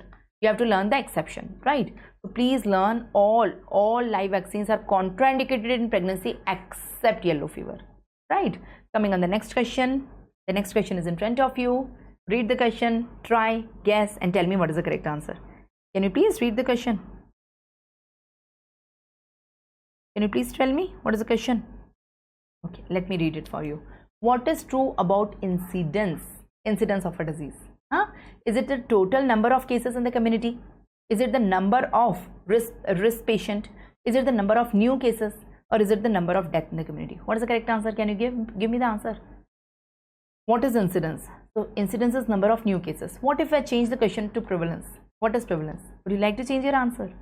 Let me explain you completely. Okay, let me explain you about morbidity of a disease. So let me explain you the two terms. Mortality क्या होता है? Morbidity क्या होता है? What do you mean by mortality? And what do you mean by morbidity? What is mortality? What is morbidity? Mortality means death. है ना? Death को कहते हैं mortality. Morbidity is not death. It's disease. So what are the measures of morbidity? How you can measure morbidity of any disease? For example, let me take a country, India. Okay, let me take a year which is already past, 2022. So in 2020, let me take a disease, for example, TB. Okay, so what is the morbidity of TB in India in 2022? That is my question for you. How you calculate? Not only for TB, we can ask for any other disease. So what is the morbidity of TB? TB is a disease, of course. So it will have morbidity. Morbidity of TB in India in 2020. What you will do? You will say you will count total diseased patient 2022 May from 1st January till 31st December. How many people have TB? That is your morbidity. So we are having two measures to measure the morbidity, incidence and prevalence. So my point is that incidence and prevalence are the measures of morbidity, not mortality. Now what is the difference between incidence and prevalence? What is incidence? What is prevalence? Both measures morbidity. So both of them have a numerator, both of them have a denominator. Denominator of both of them is same. The population at risk. Total population at risk. That is the denominator. But numerator is different. In incidence, we take only new cases in the numerator. In prevalence, we take all current cases. That is new as well as old. All the cases in the numerator. So please see the difference between incidence and prevalence. See the numerator of both of them. One more difference. Here the multiplier is 1000 and here the multiplier is 100. So whenever the multiplier is 1000 and numerator is a part of denominator, so I will say it's a rate. Here also numerator is a part of denominator. The person who is having disease are from population only. Here also the new cases are from population. So numerator is a part of denominator, but the multiplier is 100. So this one is a proportion. Learn P for P. Right? Incidence is a rate and prevalence is a proportion. The biggest concept I had given you. Incidence is a rate and prevalence is a proportion. Please learn that. Right? Please see here the numerator is new cases. Please see here numerator is all current cases, new plus old. Right? So in both of them the numerator is a part of denominator. That is the difference between incidence and prevalence. Got it? So for example, I asked you the question, in India, what is the morbidity of TB in the year 2022? So you start the countdown from 1st January till 31st December. Okay? During this entire duration, the new cases of the TB are considered as incidence. And total cases of TB which are carried forward from the previous year also, है ना, जिनका diagnosis 1st January के बाद और 31st से पहले हुआ वो new case है, उसको हम incidence में लेंगे. But there is a person who is having TB in 2021 yet not treated and it is continuing in 22 also. So I will include the old cases in the prevalence. In the prevalence we take the total. Got it? So that is the difference between incidence and prevalence. You can see what is incidence? The number of new cases upon total population at risk in 2000. That is incidence. And what is incidence is a rate. Incidence is a rate. Okay. And what is prevalence? Prevalence is number of total cases. It's new as well as old. And upon my total population only. Right. The multiplier is 100 here. That's a proportion. So here it's a proportion. Please understand this diagram. Let me explain you. Beautiful diagram. Please understand it very well. Here you can see there is a tap, एक null है, and there is a flask. There is a flask in which water is coming. So whatever new water, I use the word new. New water is falling, that is incidence. You will say, yes ma'am, the new is the incidence. After going inside the flask, it is mixing with the old. So new plus old, total is the prevalence. है ना? The new as well as old. The new is also coming and old is already pre-existing. So new plus old is the prevalence. Got it? Now all these are diseased people. In सबको कुछ ना कुछ बीमारी है. So the exit of this flask is only two. है ना? Whenever a person have disease, there are only two possibilities. What are the two fates? Either this person will die or this person will recover in future. So only two possibilities are there, death and recovery. Either death or recovery. Both cannot occur simultaneously. Got it? So the exit point is the recovery or the death. So you can get this question in your exam in the form of an image based question. The simple image will come and they will ask you to label. What is this? What is this? What is this? Three labelings are there, A, B, C. You can label it easily. The new water is the incidence, the total water is the prevalence, and the exit is either recovery or death. I hope you got it. Can we proceed? So what we have learned? We have learned prevalence is a proportion, incidence is a rate. So please learn that. Please learn that. Okay. Coming on the next question in front of you. Now you can solve it. Have a look on your question. You can solve your question very easily. Just a second. Read the question and tell me the answer. Okay. Read the question and tell me the answer. You can solve it now very easily. So what is true about incidence? What is true about incidence? Can you tell me what is true about incidence? It is the total number of cases in the community, or it is the number of at-risk patient, or number of new cases in the community, or number of death in the community. Of course, it is the number of new cases. Incidence means new cases. And if I change the question to prevalence, what is the answer? In that case, number of total cases. In that case, answer will become A. So this is how we change the question, the answer changes. Got it? Coming on the next question. Okay. The next question is in front of you. Please read the question. In a case of epidemic, we are talking about the types of epidemic. 3 villages are affected simultaneously. Simultaneously, people of 3 villages are affected with typhoid cases. Upon study, it was found that one milkman is supplying milk in all 3 villages. So the one milkman is the source out of which everyone is having the infection. So wherever this milkman is going, the persons are having infection. That is the typhoid. So it is an example of point source epidemic, common source propagative epidemic, common source multiple exposure epidemic, or common source continuous exposure epidemic. These are the types of epidemics. It's time to study the epidemic in detail. Can I start the epidemic in detail? Let me explain you everything about the epidemic. Let me explain you everything about the epidemic. Let's start it. Okay. So let's start the epidemic. Here the correct answer is common source continuous exposure. Okay. So what is the epidemic? So in epidemiological studies, we have 2 types of studies. The first is observational studies, then the experimental studies. Observational studies are of 2 types, descriptive studies and analytic studies. So first of all, we conduct descriptive and studies, and we formulate the hypothesis. Formulation of hypothesis takes place here. Followed by that, we do the analytic study. Here we test the hypothesis. Testing hypothesis is done by analytic studies, that is case control and cohort. Finally, we confirm, double confirm the hypothesis by doing experiments. So it is experimental study. The first thing you should know the sequence. सबसे पहले कौन सी होती है? Descriptive study. Just a second. The first thing is the descriptive study, followed by analytic study, followed by experimental study. ये first question है. The second question, in descriptive study there is formulation of hypothesis. In analytic study there is testing of hypothesis, and in experimental study there is confirmation of hypothesis. So this is the thing. Got it? So let's start with descriptive studies. Let's start with the first one, descriptive. In descriptive studies, we describe the disease in terms of time, place, and person. So we will see in terms of time, what is the description? In terms of time, all the diseases show one of the following fluctuation. Either the disease will show short-term fluctuation, that is epidemic, or the disease will show long-term fluctuation, that is secular trend, or the disease will show periodic fluctuation. What do you mean by that? Let me explain. Take any disease, whatever disease coming in your mind. For example, my hypothesis is smoking leads to lung cancer. Smoking leads to lung cancer. I always take this hypothesis. Smoking leads to lung cancer. This is the hypothesis. So here, what is the disease? The disease is the lung cancer. So lung cancer don't have epidemic. It will not have a cluster of people have lung cancer altogether. No, it don't show epidemic. But yeah, long-term trend is there. Either trend-wise over the 5 years of time, you see the incidence is increasing or it is decreasing. So nowadays we have seen lung cancer is increasing because of the more smoking trends, you know.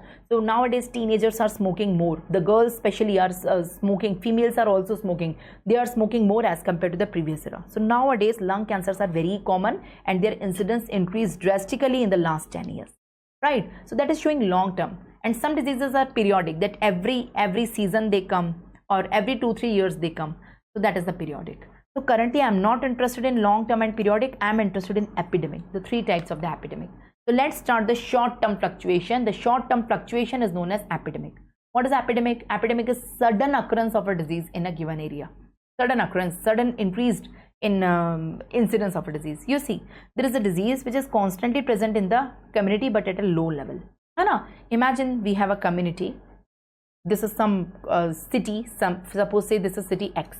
Okay, inside which let's say a disease TB is always present, or polio is present in low epidemic, low burden.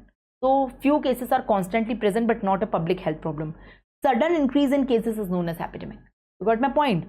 So the disease which is constantly present is endemic, and sudden increase in the expectancy is known as epidemic. What are the types of the epidemic? We are having 3 types of epidemic: single exposure point source, continuous exposure, multiple exposure, and propagated. Let me explain you one by one. Let's start with single exposure point epidemic. What do you mean by single exposure point epidemic? Consider the example of Bhopal gas tragedy. Have you heard about Bhopal gas tragedy? Have you heard about Bhopal gas? What happened in 1984 in the city Bhopal? There was a pesticide plant. Can you see? There was a pesticide plant from which a poisonous gas, a toxic gas is released by mistake, and the whole city is exposed to the toxic gas. Okay, it is hardly for few minutes, and after that it is sealed, it is stopped. Right? So the source was point source. That is my point. The source was only point source. It was hardly for few minutes. In the few minutes, the gas spread everywhere, and all the people residing in this area who have inhaled this poisonous gas, they all have disease together. So sudden epidemic. Sudden epidemic. Got it? Sudden epidemic is there. All have disease at the same time. All the people. So it is one incubation period. Within one incubation period, everybody have the disease. Within one incubation period, everybody have the disease, right? So it is one. So there is a rapid rise, rapid fall. I mean to say the graph is like that. All the people have disease together. They all have disease together. Rapid rise. There is a peak of cases, and there is rapid fall. They all will be recovered together or die together, right? Whatever is the exit. I'm not sure about the exit. Is it recovery or death? But again, the graph is coming simultaneously together. So you will say, ma'am, rapid rise is there, rapid fall is there. There is a rapid rise, there is a rapid fall. Okay, and all the diseases are within one incubation period, all the people. So your exposure is very brief. The agent enters to all the people simultaneously. In one incubation period, everyone is involved. The curve rises rapidly, falls rapidly. This is known as explosion. This is known as explosive explosion. all the peoples are clustered here within a narrow range of time. Within this narrow range of time, everyone have a disease. And there are no secondary, it is explosive, there are no secondary waves. So after everyone become cured, it is not, it is continuously having in the environment, no. So once it is done, it is done. There are no secondary waves, no secondary waves. And all the people are in same incubation period, right? So this is, what is the example? The example is Bhopal gas tragedy. The example is Chernobyl tragedy. You may have heard about the Chernobyl tragedy in the Soviet Union, in which there was a nucleotide explosion was there. Instead of the poisonous gas, there was a radioactive material which was leaked in the environment. So that is Chernobyl tragedy. Mini-Beta disease of the Japan, or food poisoning. What do you mean by food poisoning? Imagine a party is going on. In the party, one of the food is contaminated. So everyone is coming, eating the contaminated food, having food poisoning, having diarrhea, having vomiting. All of them have together. Together, all the people in the party have the food poisoning. Together, they become cured. So it is an example. This is point source because the exposure is brief. Okay. The second is the continuous source. The source is continuous. Imagine there is a person, there is a well in the village. The well is contaminated with some organism. It is contaminated with some organism, bacteria, virus, fungus, something is present inside the water of this well.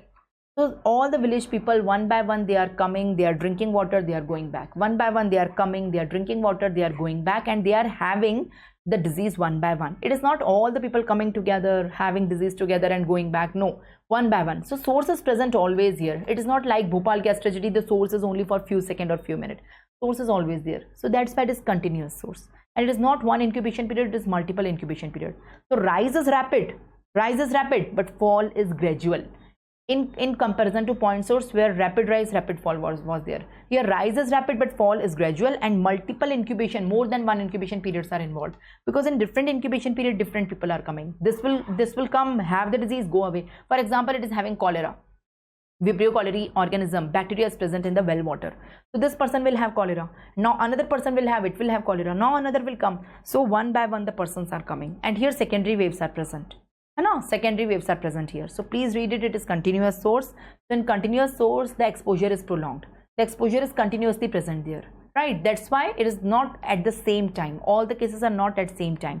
It is epidemic but not explosive. In contrast to point epidemic. Here more than one incubation period is involved. In the graph, there is sudden rise but gradual fall. And secondary waves are present. The secondary waves are present. Example, one of the example I already told you, the contaminated well in a village. Having cholera, so the people of that village have cholera. Number one. Imagine a prostitute, a sex worker. A prostitute is there having some STD, for example, gonorrhea or any STD. So one by one the clients are coming to the prostitute, doing the sexual intercourse and getting infected. Right, so one by one, the source is all constantly present there. So that is again an example. That is again an example of continuous exposure. Right, so that you can learn. Coming on the third type of the epidemic. The third type of the epidemic is propagated epidemic. Propagated is person to person. Right, every new case become the source for the others. You can take typical example of COVID, right? Imagine this is the person having the infection. Now it is spreading to 3 others. Now these are spreading to 3. So from 1 to 3, 3 to 9, like that, 9 to 27. So like that it is going on propagating. It's a chain reaction. It's a chain reaction like in COVID. So every new case is the source of other. The source is not present at one place like the water of the contaminated well. So every new case becomes the source for the other. And it is person to person. That is the meaning of the propagated. Here if you see the graph, there is gradual rise and gradual fall. I told you 3 graphs.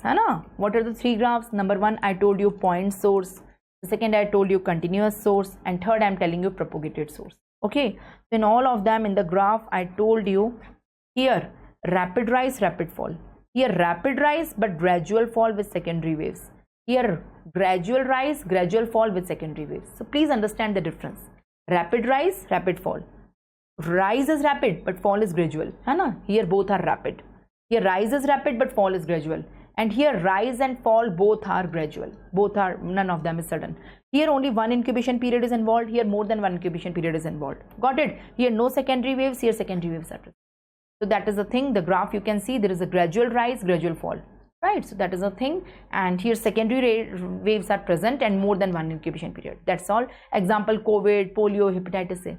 You can see the 3 graphs in front of you. This is a graph of point epidemic, rapid rise, rapid fall. This is a graph of continuous epidemic, rapid rise but slow fall. and this is a graph of propagated one, slow rise and slow fall, you can see, right? That's all about it. Coming on the next question. Now I hope you know the example of all of them. You want me to compare the three type of epidemic we have seen. What are the three type of epidemic we have seen? Point source, continuous source and propagated source. Okay? Here the exposure is brief. Here the exposure is hardly for few seconds or minutes. I always remember Bhopal gas tragedy here. Okay? Here exposure is continuous.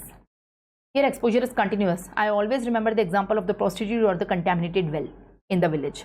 And here every source, every new case is a new source. Every case become the source of other, like COVID, right? So that is the thing. So first understand that here all the cases will be within one incubation period.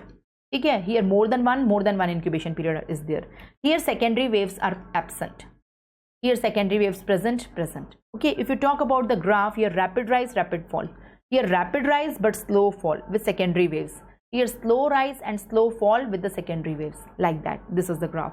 Now learn the examples in each category, that is ultra important. In point source, learn the example of Bhopal gas tragedy, Chernobyl tragedy, Minamata disease of Japan, and most important is food poisoning.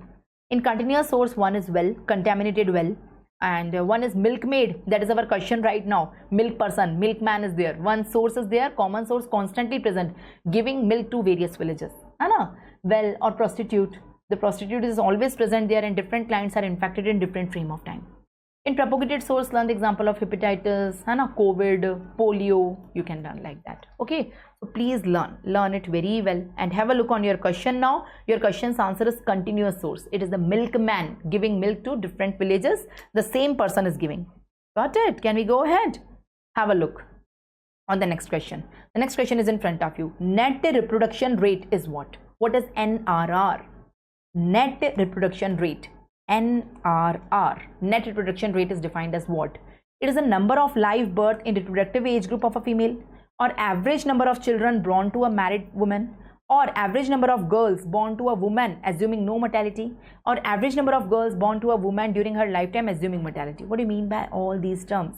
So let me explain you the terms, few terms, ultra important terms. I'm sorry. I will explain you 4 terms regarding fertility. These are the fertility indicators. Okay. NRR, that is net reproduction rate, NRR. GRR, gross reproduction rate, GRR. Total fertility rate, TFR. Okay, total fertility rate, TFR. And replacement level of fertility. Okay, so we will discuss them one by one. Let's start with net reproduction rate, NRR. Okay, I will explain these 2 parallel, or these 3 parallel. Let me explain them. Let me try. Imagine in India, we are talking about India. Okay, imagine in India today a newborn girl, not a boy, newborn girl is born today. Here also a newborn girl is born, and here also a newborn girl is born, right? Now I'm assuming for how many years, not assuming. Now this girl will grow up, of course, one day. She will grow up, she will become reproductive one day, she will get married, and she will also have children. She's a newborn girl right now, right? So in future she will reproduce, of course, she will grow up, she will get married, she will also have children. So in future, how many daughters she have? How many girl child or daughters she have in future? It's not reality. We are expecting that in future this girl will have how many daughters if we apply current fertility and current mortality indicators of India on this girl child, on this newborn girl. Imagine today a newborn girl. आज एक नई newborn लड़की पैदा हुई है, girl baby born हुई है आज. So today she born. Now she born in India. I'm assuming she will continue her life throughout in India only. I'm assuming that. What is the reality? We don't know. So if I apply India's fertility and India's mortality rate on that girl child, how many daughters she will have in future? That is known as NRR. That is the definition of NRR, net reproduction rate. Ideally, one girl should replace one girl, before she dies. The world is carried forward by the girls only, because boys cannot be pregnant. Pregnancy or conceiving or giving birth, this ability occurs in girls only, right? So if one girl is replacing herself with one daughter, now she will also replace in future with one girl. She will also, so it is known as stable population. The module of the population will become stable. We want that, but currently it's not one. It's not 1. Ideally, NRR should be 1. We want NRR to be 1, but currently it's more than 1. We want to make it 1. Please understand. Currently in India, it's more than 1. It is not one girl is replacing one girl. Currently in India, one girl is replacing more than one girl. But currently, we want to make it 1 so that 1 replaces 1. That is NRR. And we are applying two things, the fertility and mortality both. Fertility because she is reproducing. That's why we are applying the fertility rates on the girl. And mortality because no one is immortal. कोई भी अमर नहीं है, मरना सबको है. Everyone dies. The one who came in this world is going to be die. The highest lifespan of human in records is 119 years. उससे ज़्यादा तो कोई नहीं जी पाया, right? So everyone will die. This girl will also die, of course. So we are applying the mortality also. That is the best indicator of the fertility. But imagine a newborn girl is there, and I'm expecting that in future how many daughters she will have. How many daughters she will have in future once she grow up, she get married, she will have children. Among the children, how many daughters she will have in future? I'm expecting if I apply only fertility rate, not mortality. I'm applying only fertility rate, not mortality, then it is known as GRR. So NRR and GRR are same, but in NRR we are considering fertility and mortality both rates. In GRR we are considering only fertility rates, applying only fertility rates, not the mortality. But it is not a good indicator because no one is immortal ना, मरना तो सबको है, तो mortality indicators भी apply करना चाहिए ideally. So GRR is not very good indicator. The ideal indicator is NRR. Otherwise, the definition is same. You can see in both of them, I'm saying a newborn girl expected to have how many daughters in future. Now, it is NRR or GRR. It depends what we are applying on the newborn girl. We are applying fertility, mortality, both indicators. It is NRR. That is net reproduction rate. And we are applying only fertility but no mortality. We are neglecting mortality. It is known as GRR. That is gross reproduction rate. I hope the concepts are crystal clear to you. Say yes if you got it. The concept should be crystal clear, है ना, समझ में आना चाहिए. The third thing, again imagine a newborn girl born in India today. Now in future again she will grow up, she will get married, she will have children, she will reproduce. So how many total children she will have in future? Not only girl child, girl plus boy, both the child. How many total children she will have in future? I'm again expecting. It's not reality. If I apply current fertility rate of India on her, so it is known as TFR, total fertility rate. नाम में ये total, TFR, total fertility rate. So please understand the difference between NRR, GRR, TFR. Let me explain you. What are the three things we are talking about? It's NRR, GRR, TFR, right? In all of them we are considering a newborn girl child. Imagine आज एक बेटी पैदा हुई है India में, है ना, India में एक बेटी आज ही उसने बर्थ लिया है. So in future, of course, she will grow up, है ना, she will go to school, she will have her menarche, है ना, she will start reproducing, like she enters in the reproductive age. Once she have the menarche, she is reproductive now, and one day she will get married. After marriage, she will have the children. So among the children, this girl will have daughters. She can have girls, she can have daughters, she can have son, she can have both. So how many daughters she will have in future? We are expecting. It's not reality. If we apply current fertility and mortality both indicators, it's NRR. If we apply only fertility indicators, it's GRR. And this girl have how many total children in future? Not only girls, total children, right? And if we apply only fertility indicators, it's TRR. Among the three indicators, the best indicator, if you ask me, it's NRR, because it is the only indicator which is assuming mortality also. The remaining indicators are neglecting mortality. That is not a good thing, right? Ideally, one girl should replace one girl. Ideally, one girl should replace one girl. I mean to say NRR should be 1, GRR should be 1. Currently, it's not 1. One girl should replace one. We want to make NRR 1. We want to make GRR. GRR and NRR एक ही बात है. सिर्फ in NRR we are considering mortality. In GRR we are neglecting mortality. We want both of them to be 1. And TFR हम दो हमारे दो. That is the norm we are promoting nowadays. Every couple should have 2 children. The couple before dies, they should replicate themselves, है ना? So the couple, in the couple there is a husband, there is a wife. I mean to say there is a female, there is a male. So they should replicate themselves. Before they die, they should reproduce one girl baby, one boy baby, right? So that is the world will go on. This is the thing. So ideally every couple should have 2 children, out of which one should be girl, one should be boy. This is ideal. Nothing is ideal in this world. Now, some couples have no children, some have 2 girls, some have 5 girls, some have 5 boys. You know, ideally I am saying the average of everyone. So ideally every couple should have 2 children. So can I say TFR is double of NRR and GRR? NRR should be 1, GRR should be 1, TFR should be 2. Or NRR and GRR are half of TFR. Yes.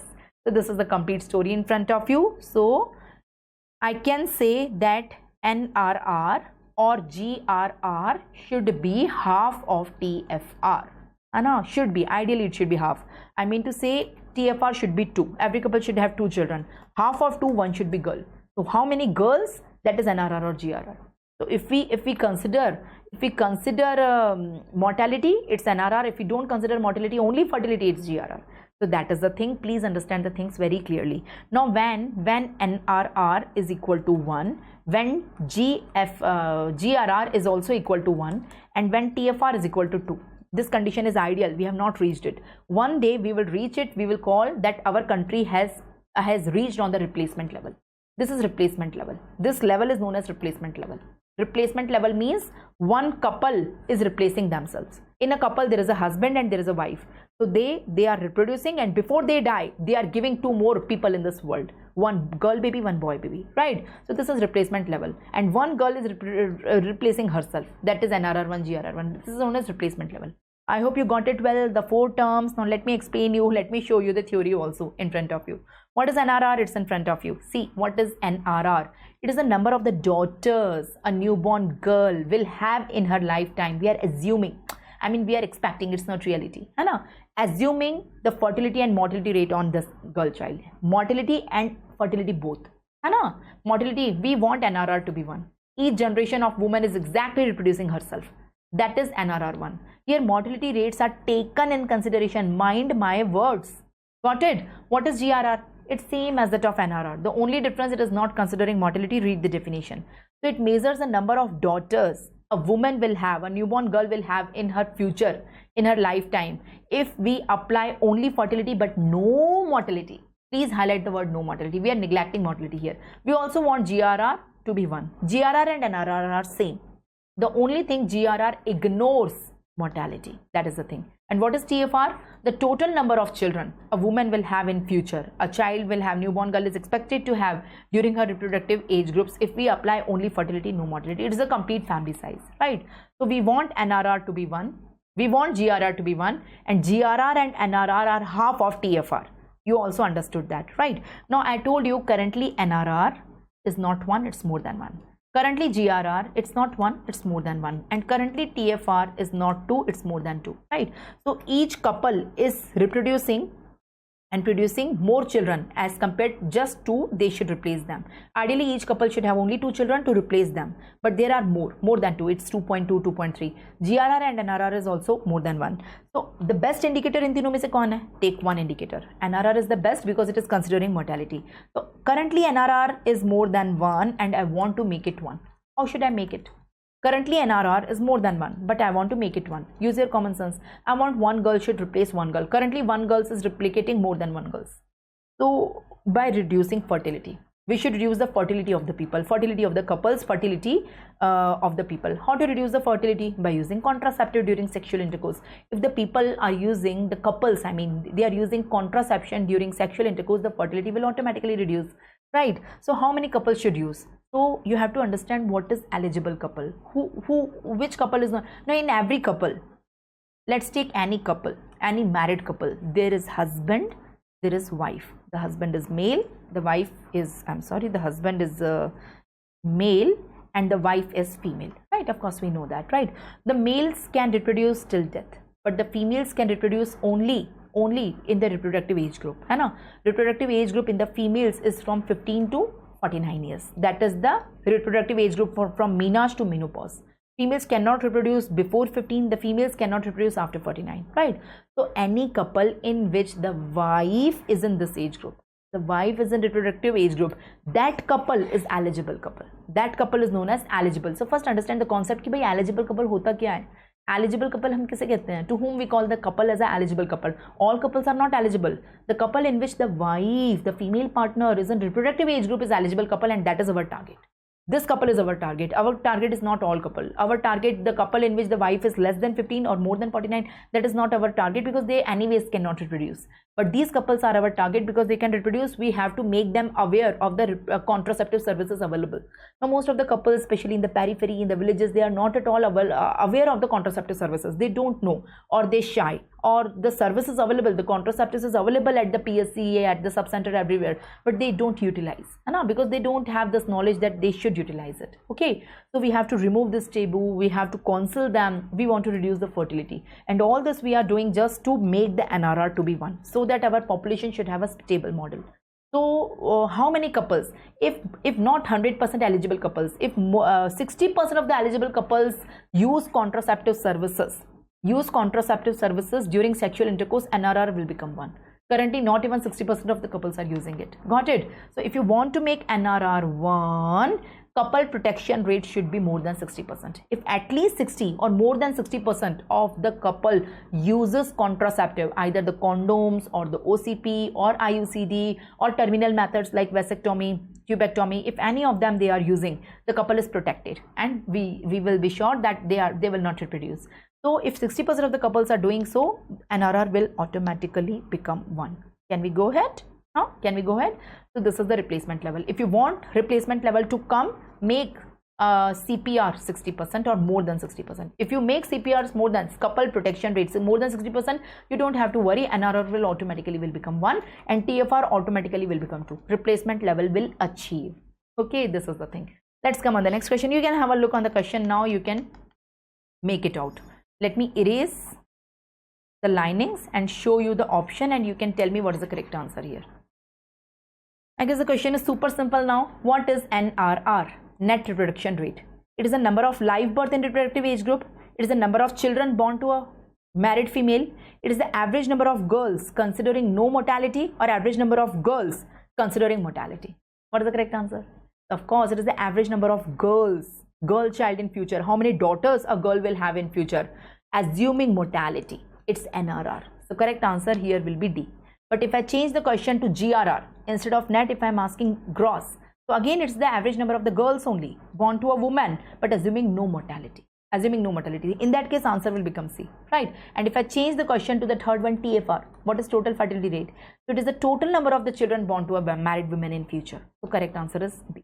So if we change the question, answer is going to be changed like that. Coming on the next question, I guess no need of explanation. You already know the answer. Repeatedly ask PYQ. You can tell me the correct answer. If net reproduction rate is 1, if you want NRR to be 1, what should be couple protection rate? What should be CPR? If NRR to be 1, what should be CPR? Couple protection rate should be how much? It should be 60%. It should be 60%, right? So I told you at least 60% of the couples using contraceptive services during sexual intercourse, NRR will automatically become 1. I explained you what is eligible couple and what is couple protection rate. Okay, so the same thing is shown to you. Coming on the next question, you can calculate. I guess you already have the basic idea. It's a numerical and we can solve it. I guess we can solve it. So in a population of 5,000, the number of new cases of TB is 500. See, in a population of 5,000, the number of new cases of TB is 500 and old cases of TB is 150. The total population is equal to 5,000. New cases among them is 500 and old cases among them is 150. What is the prevalence of the TB? They are asking prevalence. Do you know the formula of prevalence? I told you. What is incidence? What is prevalence? Prevalence is the total cases. Old plus new. It should old as well as new. Total cases upon total population at risk. So you do 150 plus 500 upon 5,000. And what is the multiplier? In prevalence, the multiplier is always 100 because prevalence is the proportion, P for P. So do the calculation. I'm not interested in calculation portion. I'm interested in the approach. So just do the calculation, whatever is the answer. I guess by doing so, you will get the answer as 13. Let me show you. So prevalence is the total number of cases, the new as well as old. Upon total population, multiplier is 100. So it is 500 plus 150. That is new plus old. Upon 5,000 into 100. So just do the calculation, answer will be 13. So prevalence is a proportion. If they ask the incidence, now instead of that, if in the same question they are asking me to calculate the incidence, how I will do? Incidence is only new cases. So I will take only 500, not plus 150. Upon 5,000 into multiplier is 1,000. Incidence is a rate. Their multiplier is 1,000. Multiplier bhi alag ho jayega. So it is 1,000. So 1,000 will cancel 1,000. Answer will become 100. That is not the option.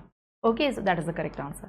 So coming on the next question, the next concept, I guess, very big concept. What is lead time? What is lead time? Can you understand what is lead time? It is the time from the early diagnosis to the start of the treatment. From the early diagnosis to the start of the treatment, is it that? Or time from treatment to mortality? Or time from detection of the diseases through screening to its clinical symptom? or time between clinical symptom to complete treatment? What is the correct answer? So of course, time between the detection of the disease and screening of the disease. Let me explain you everything. Please understand this.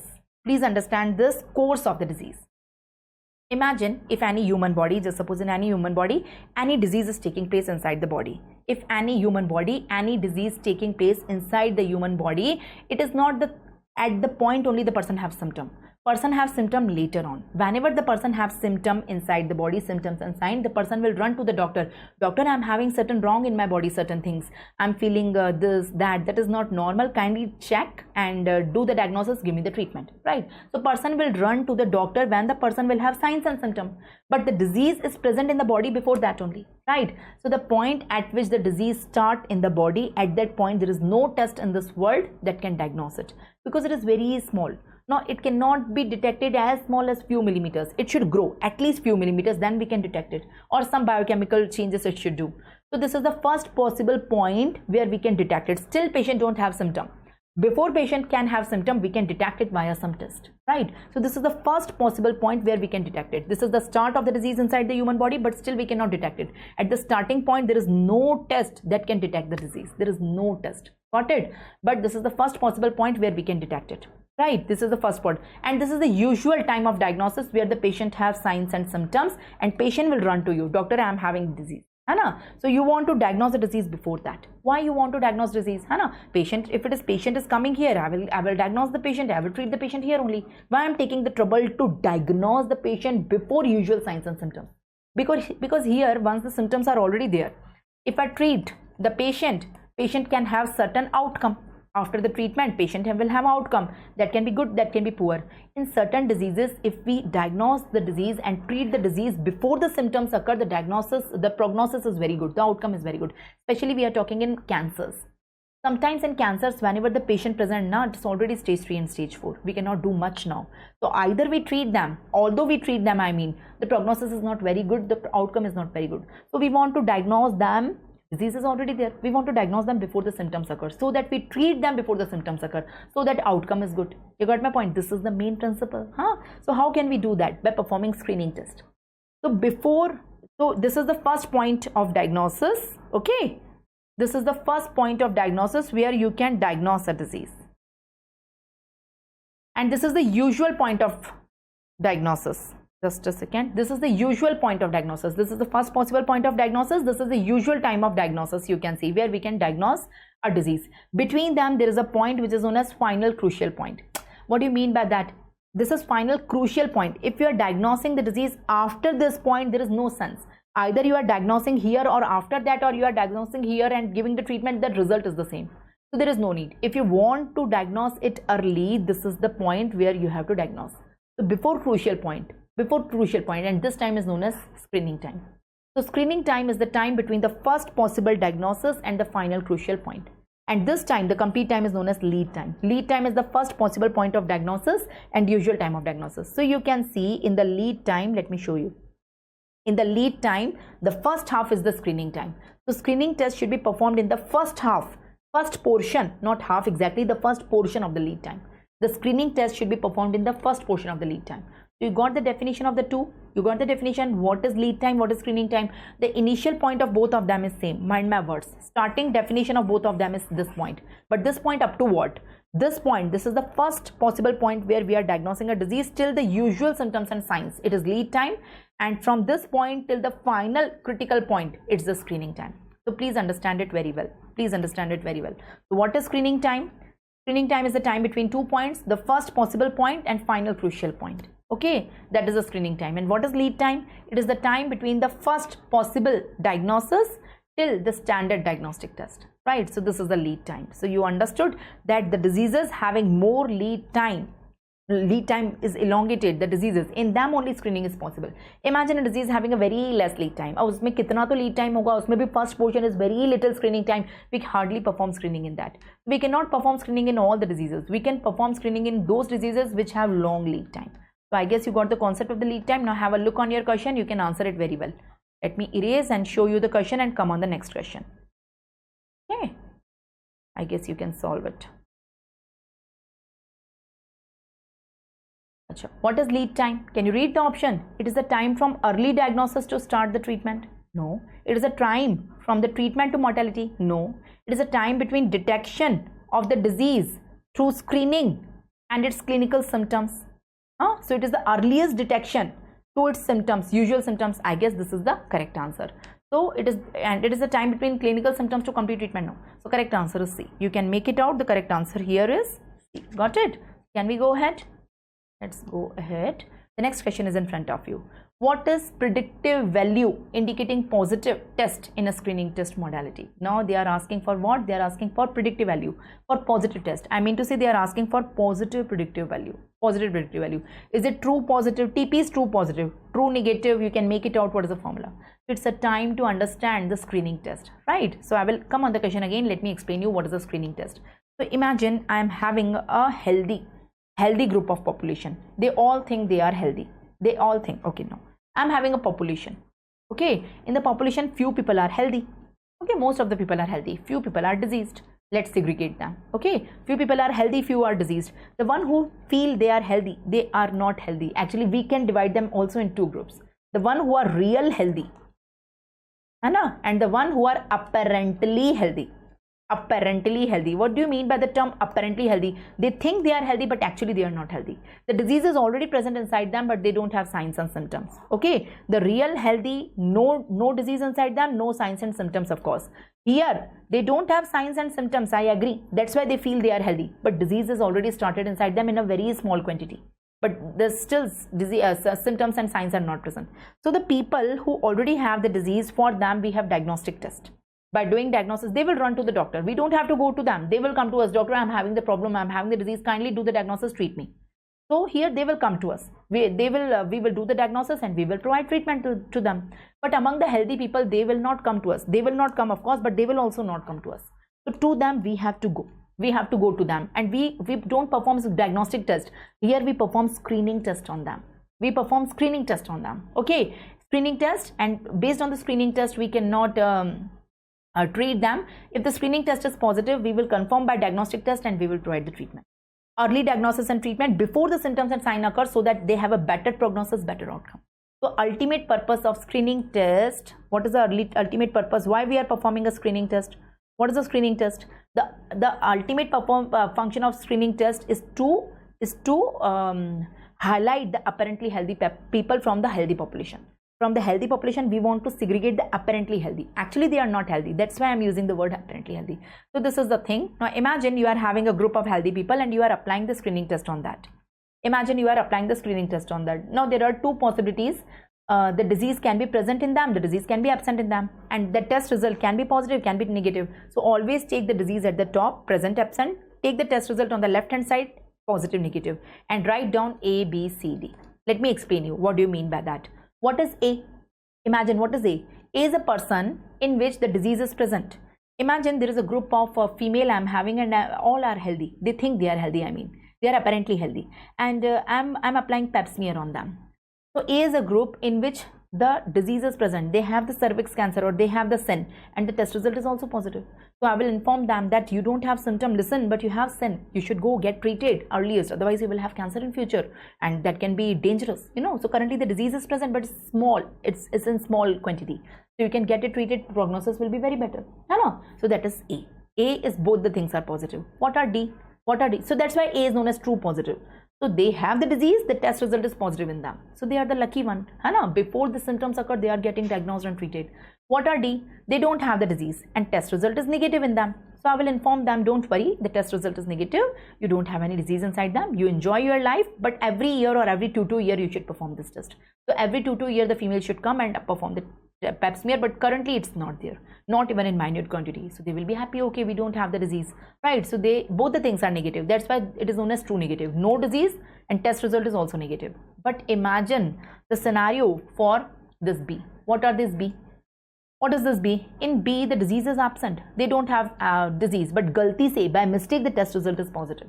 So by mistake I'm saying them, no, you have the disease, but actually they don't have. So in diagnostic test it will be confirmed, but they will take the tension, psychological stress will be there. Sometimes they will be over treated, right? So these are known as false positive. है ना, by mistake the test result is positive. Actually it's not positive, right? It's not, that's why it is known as false positive. And who are these? C.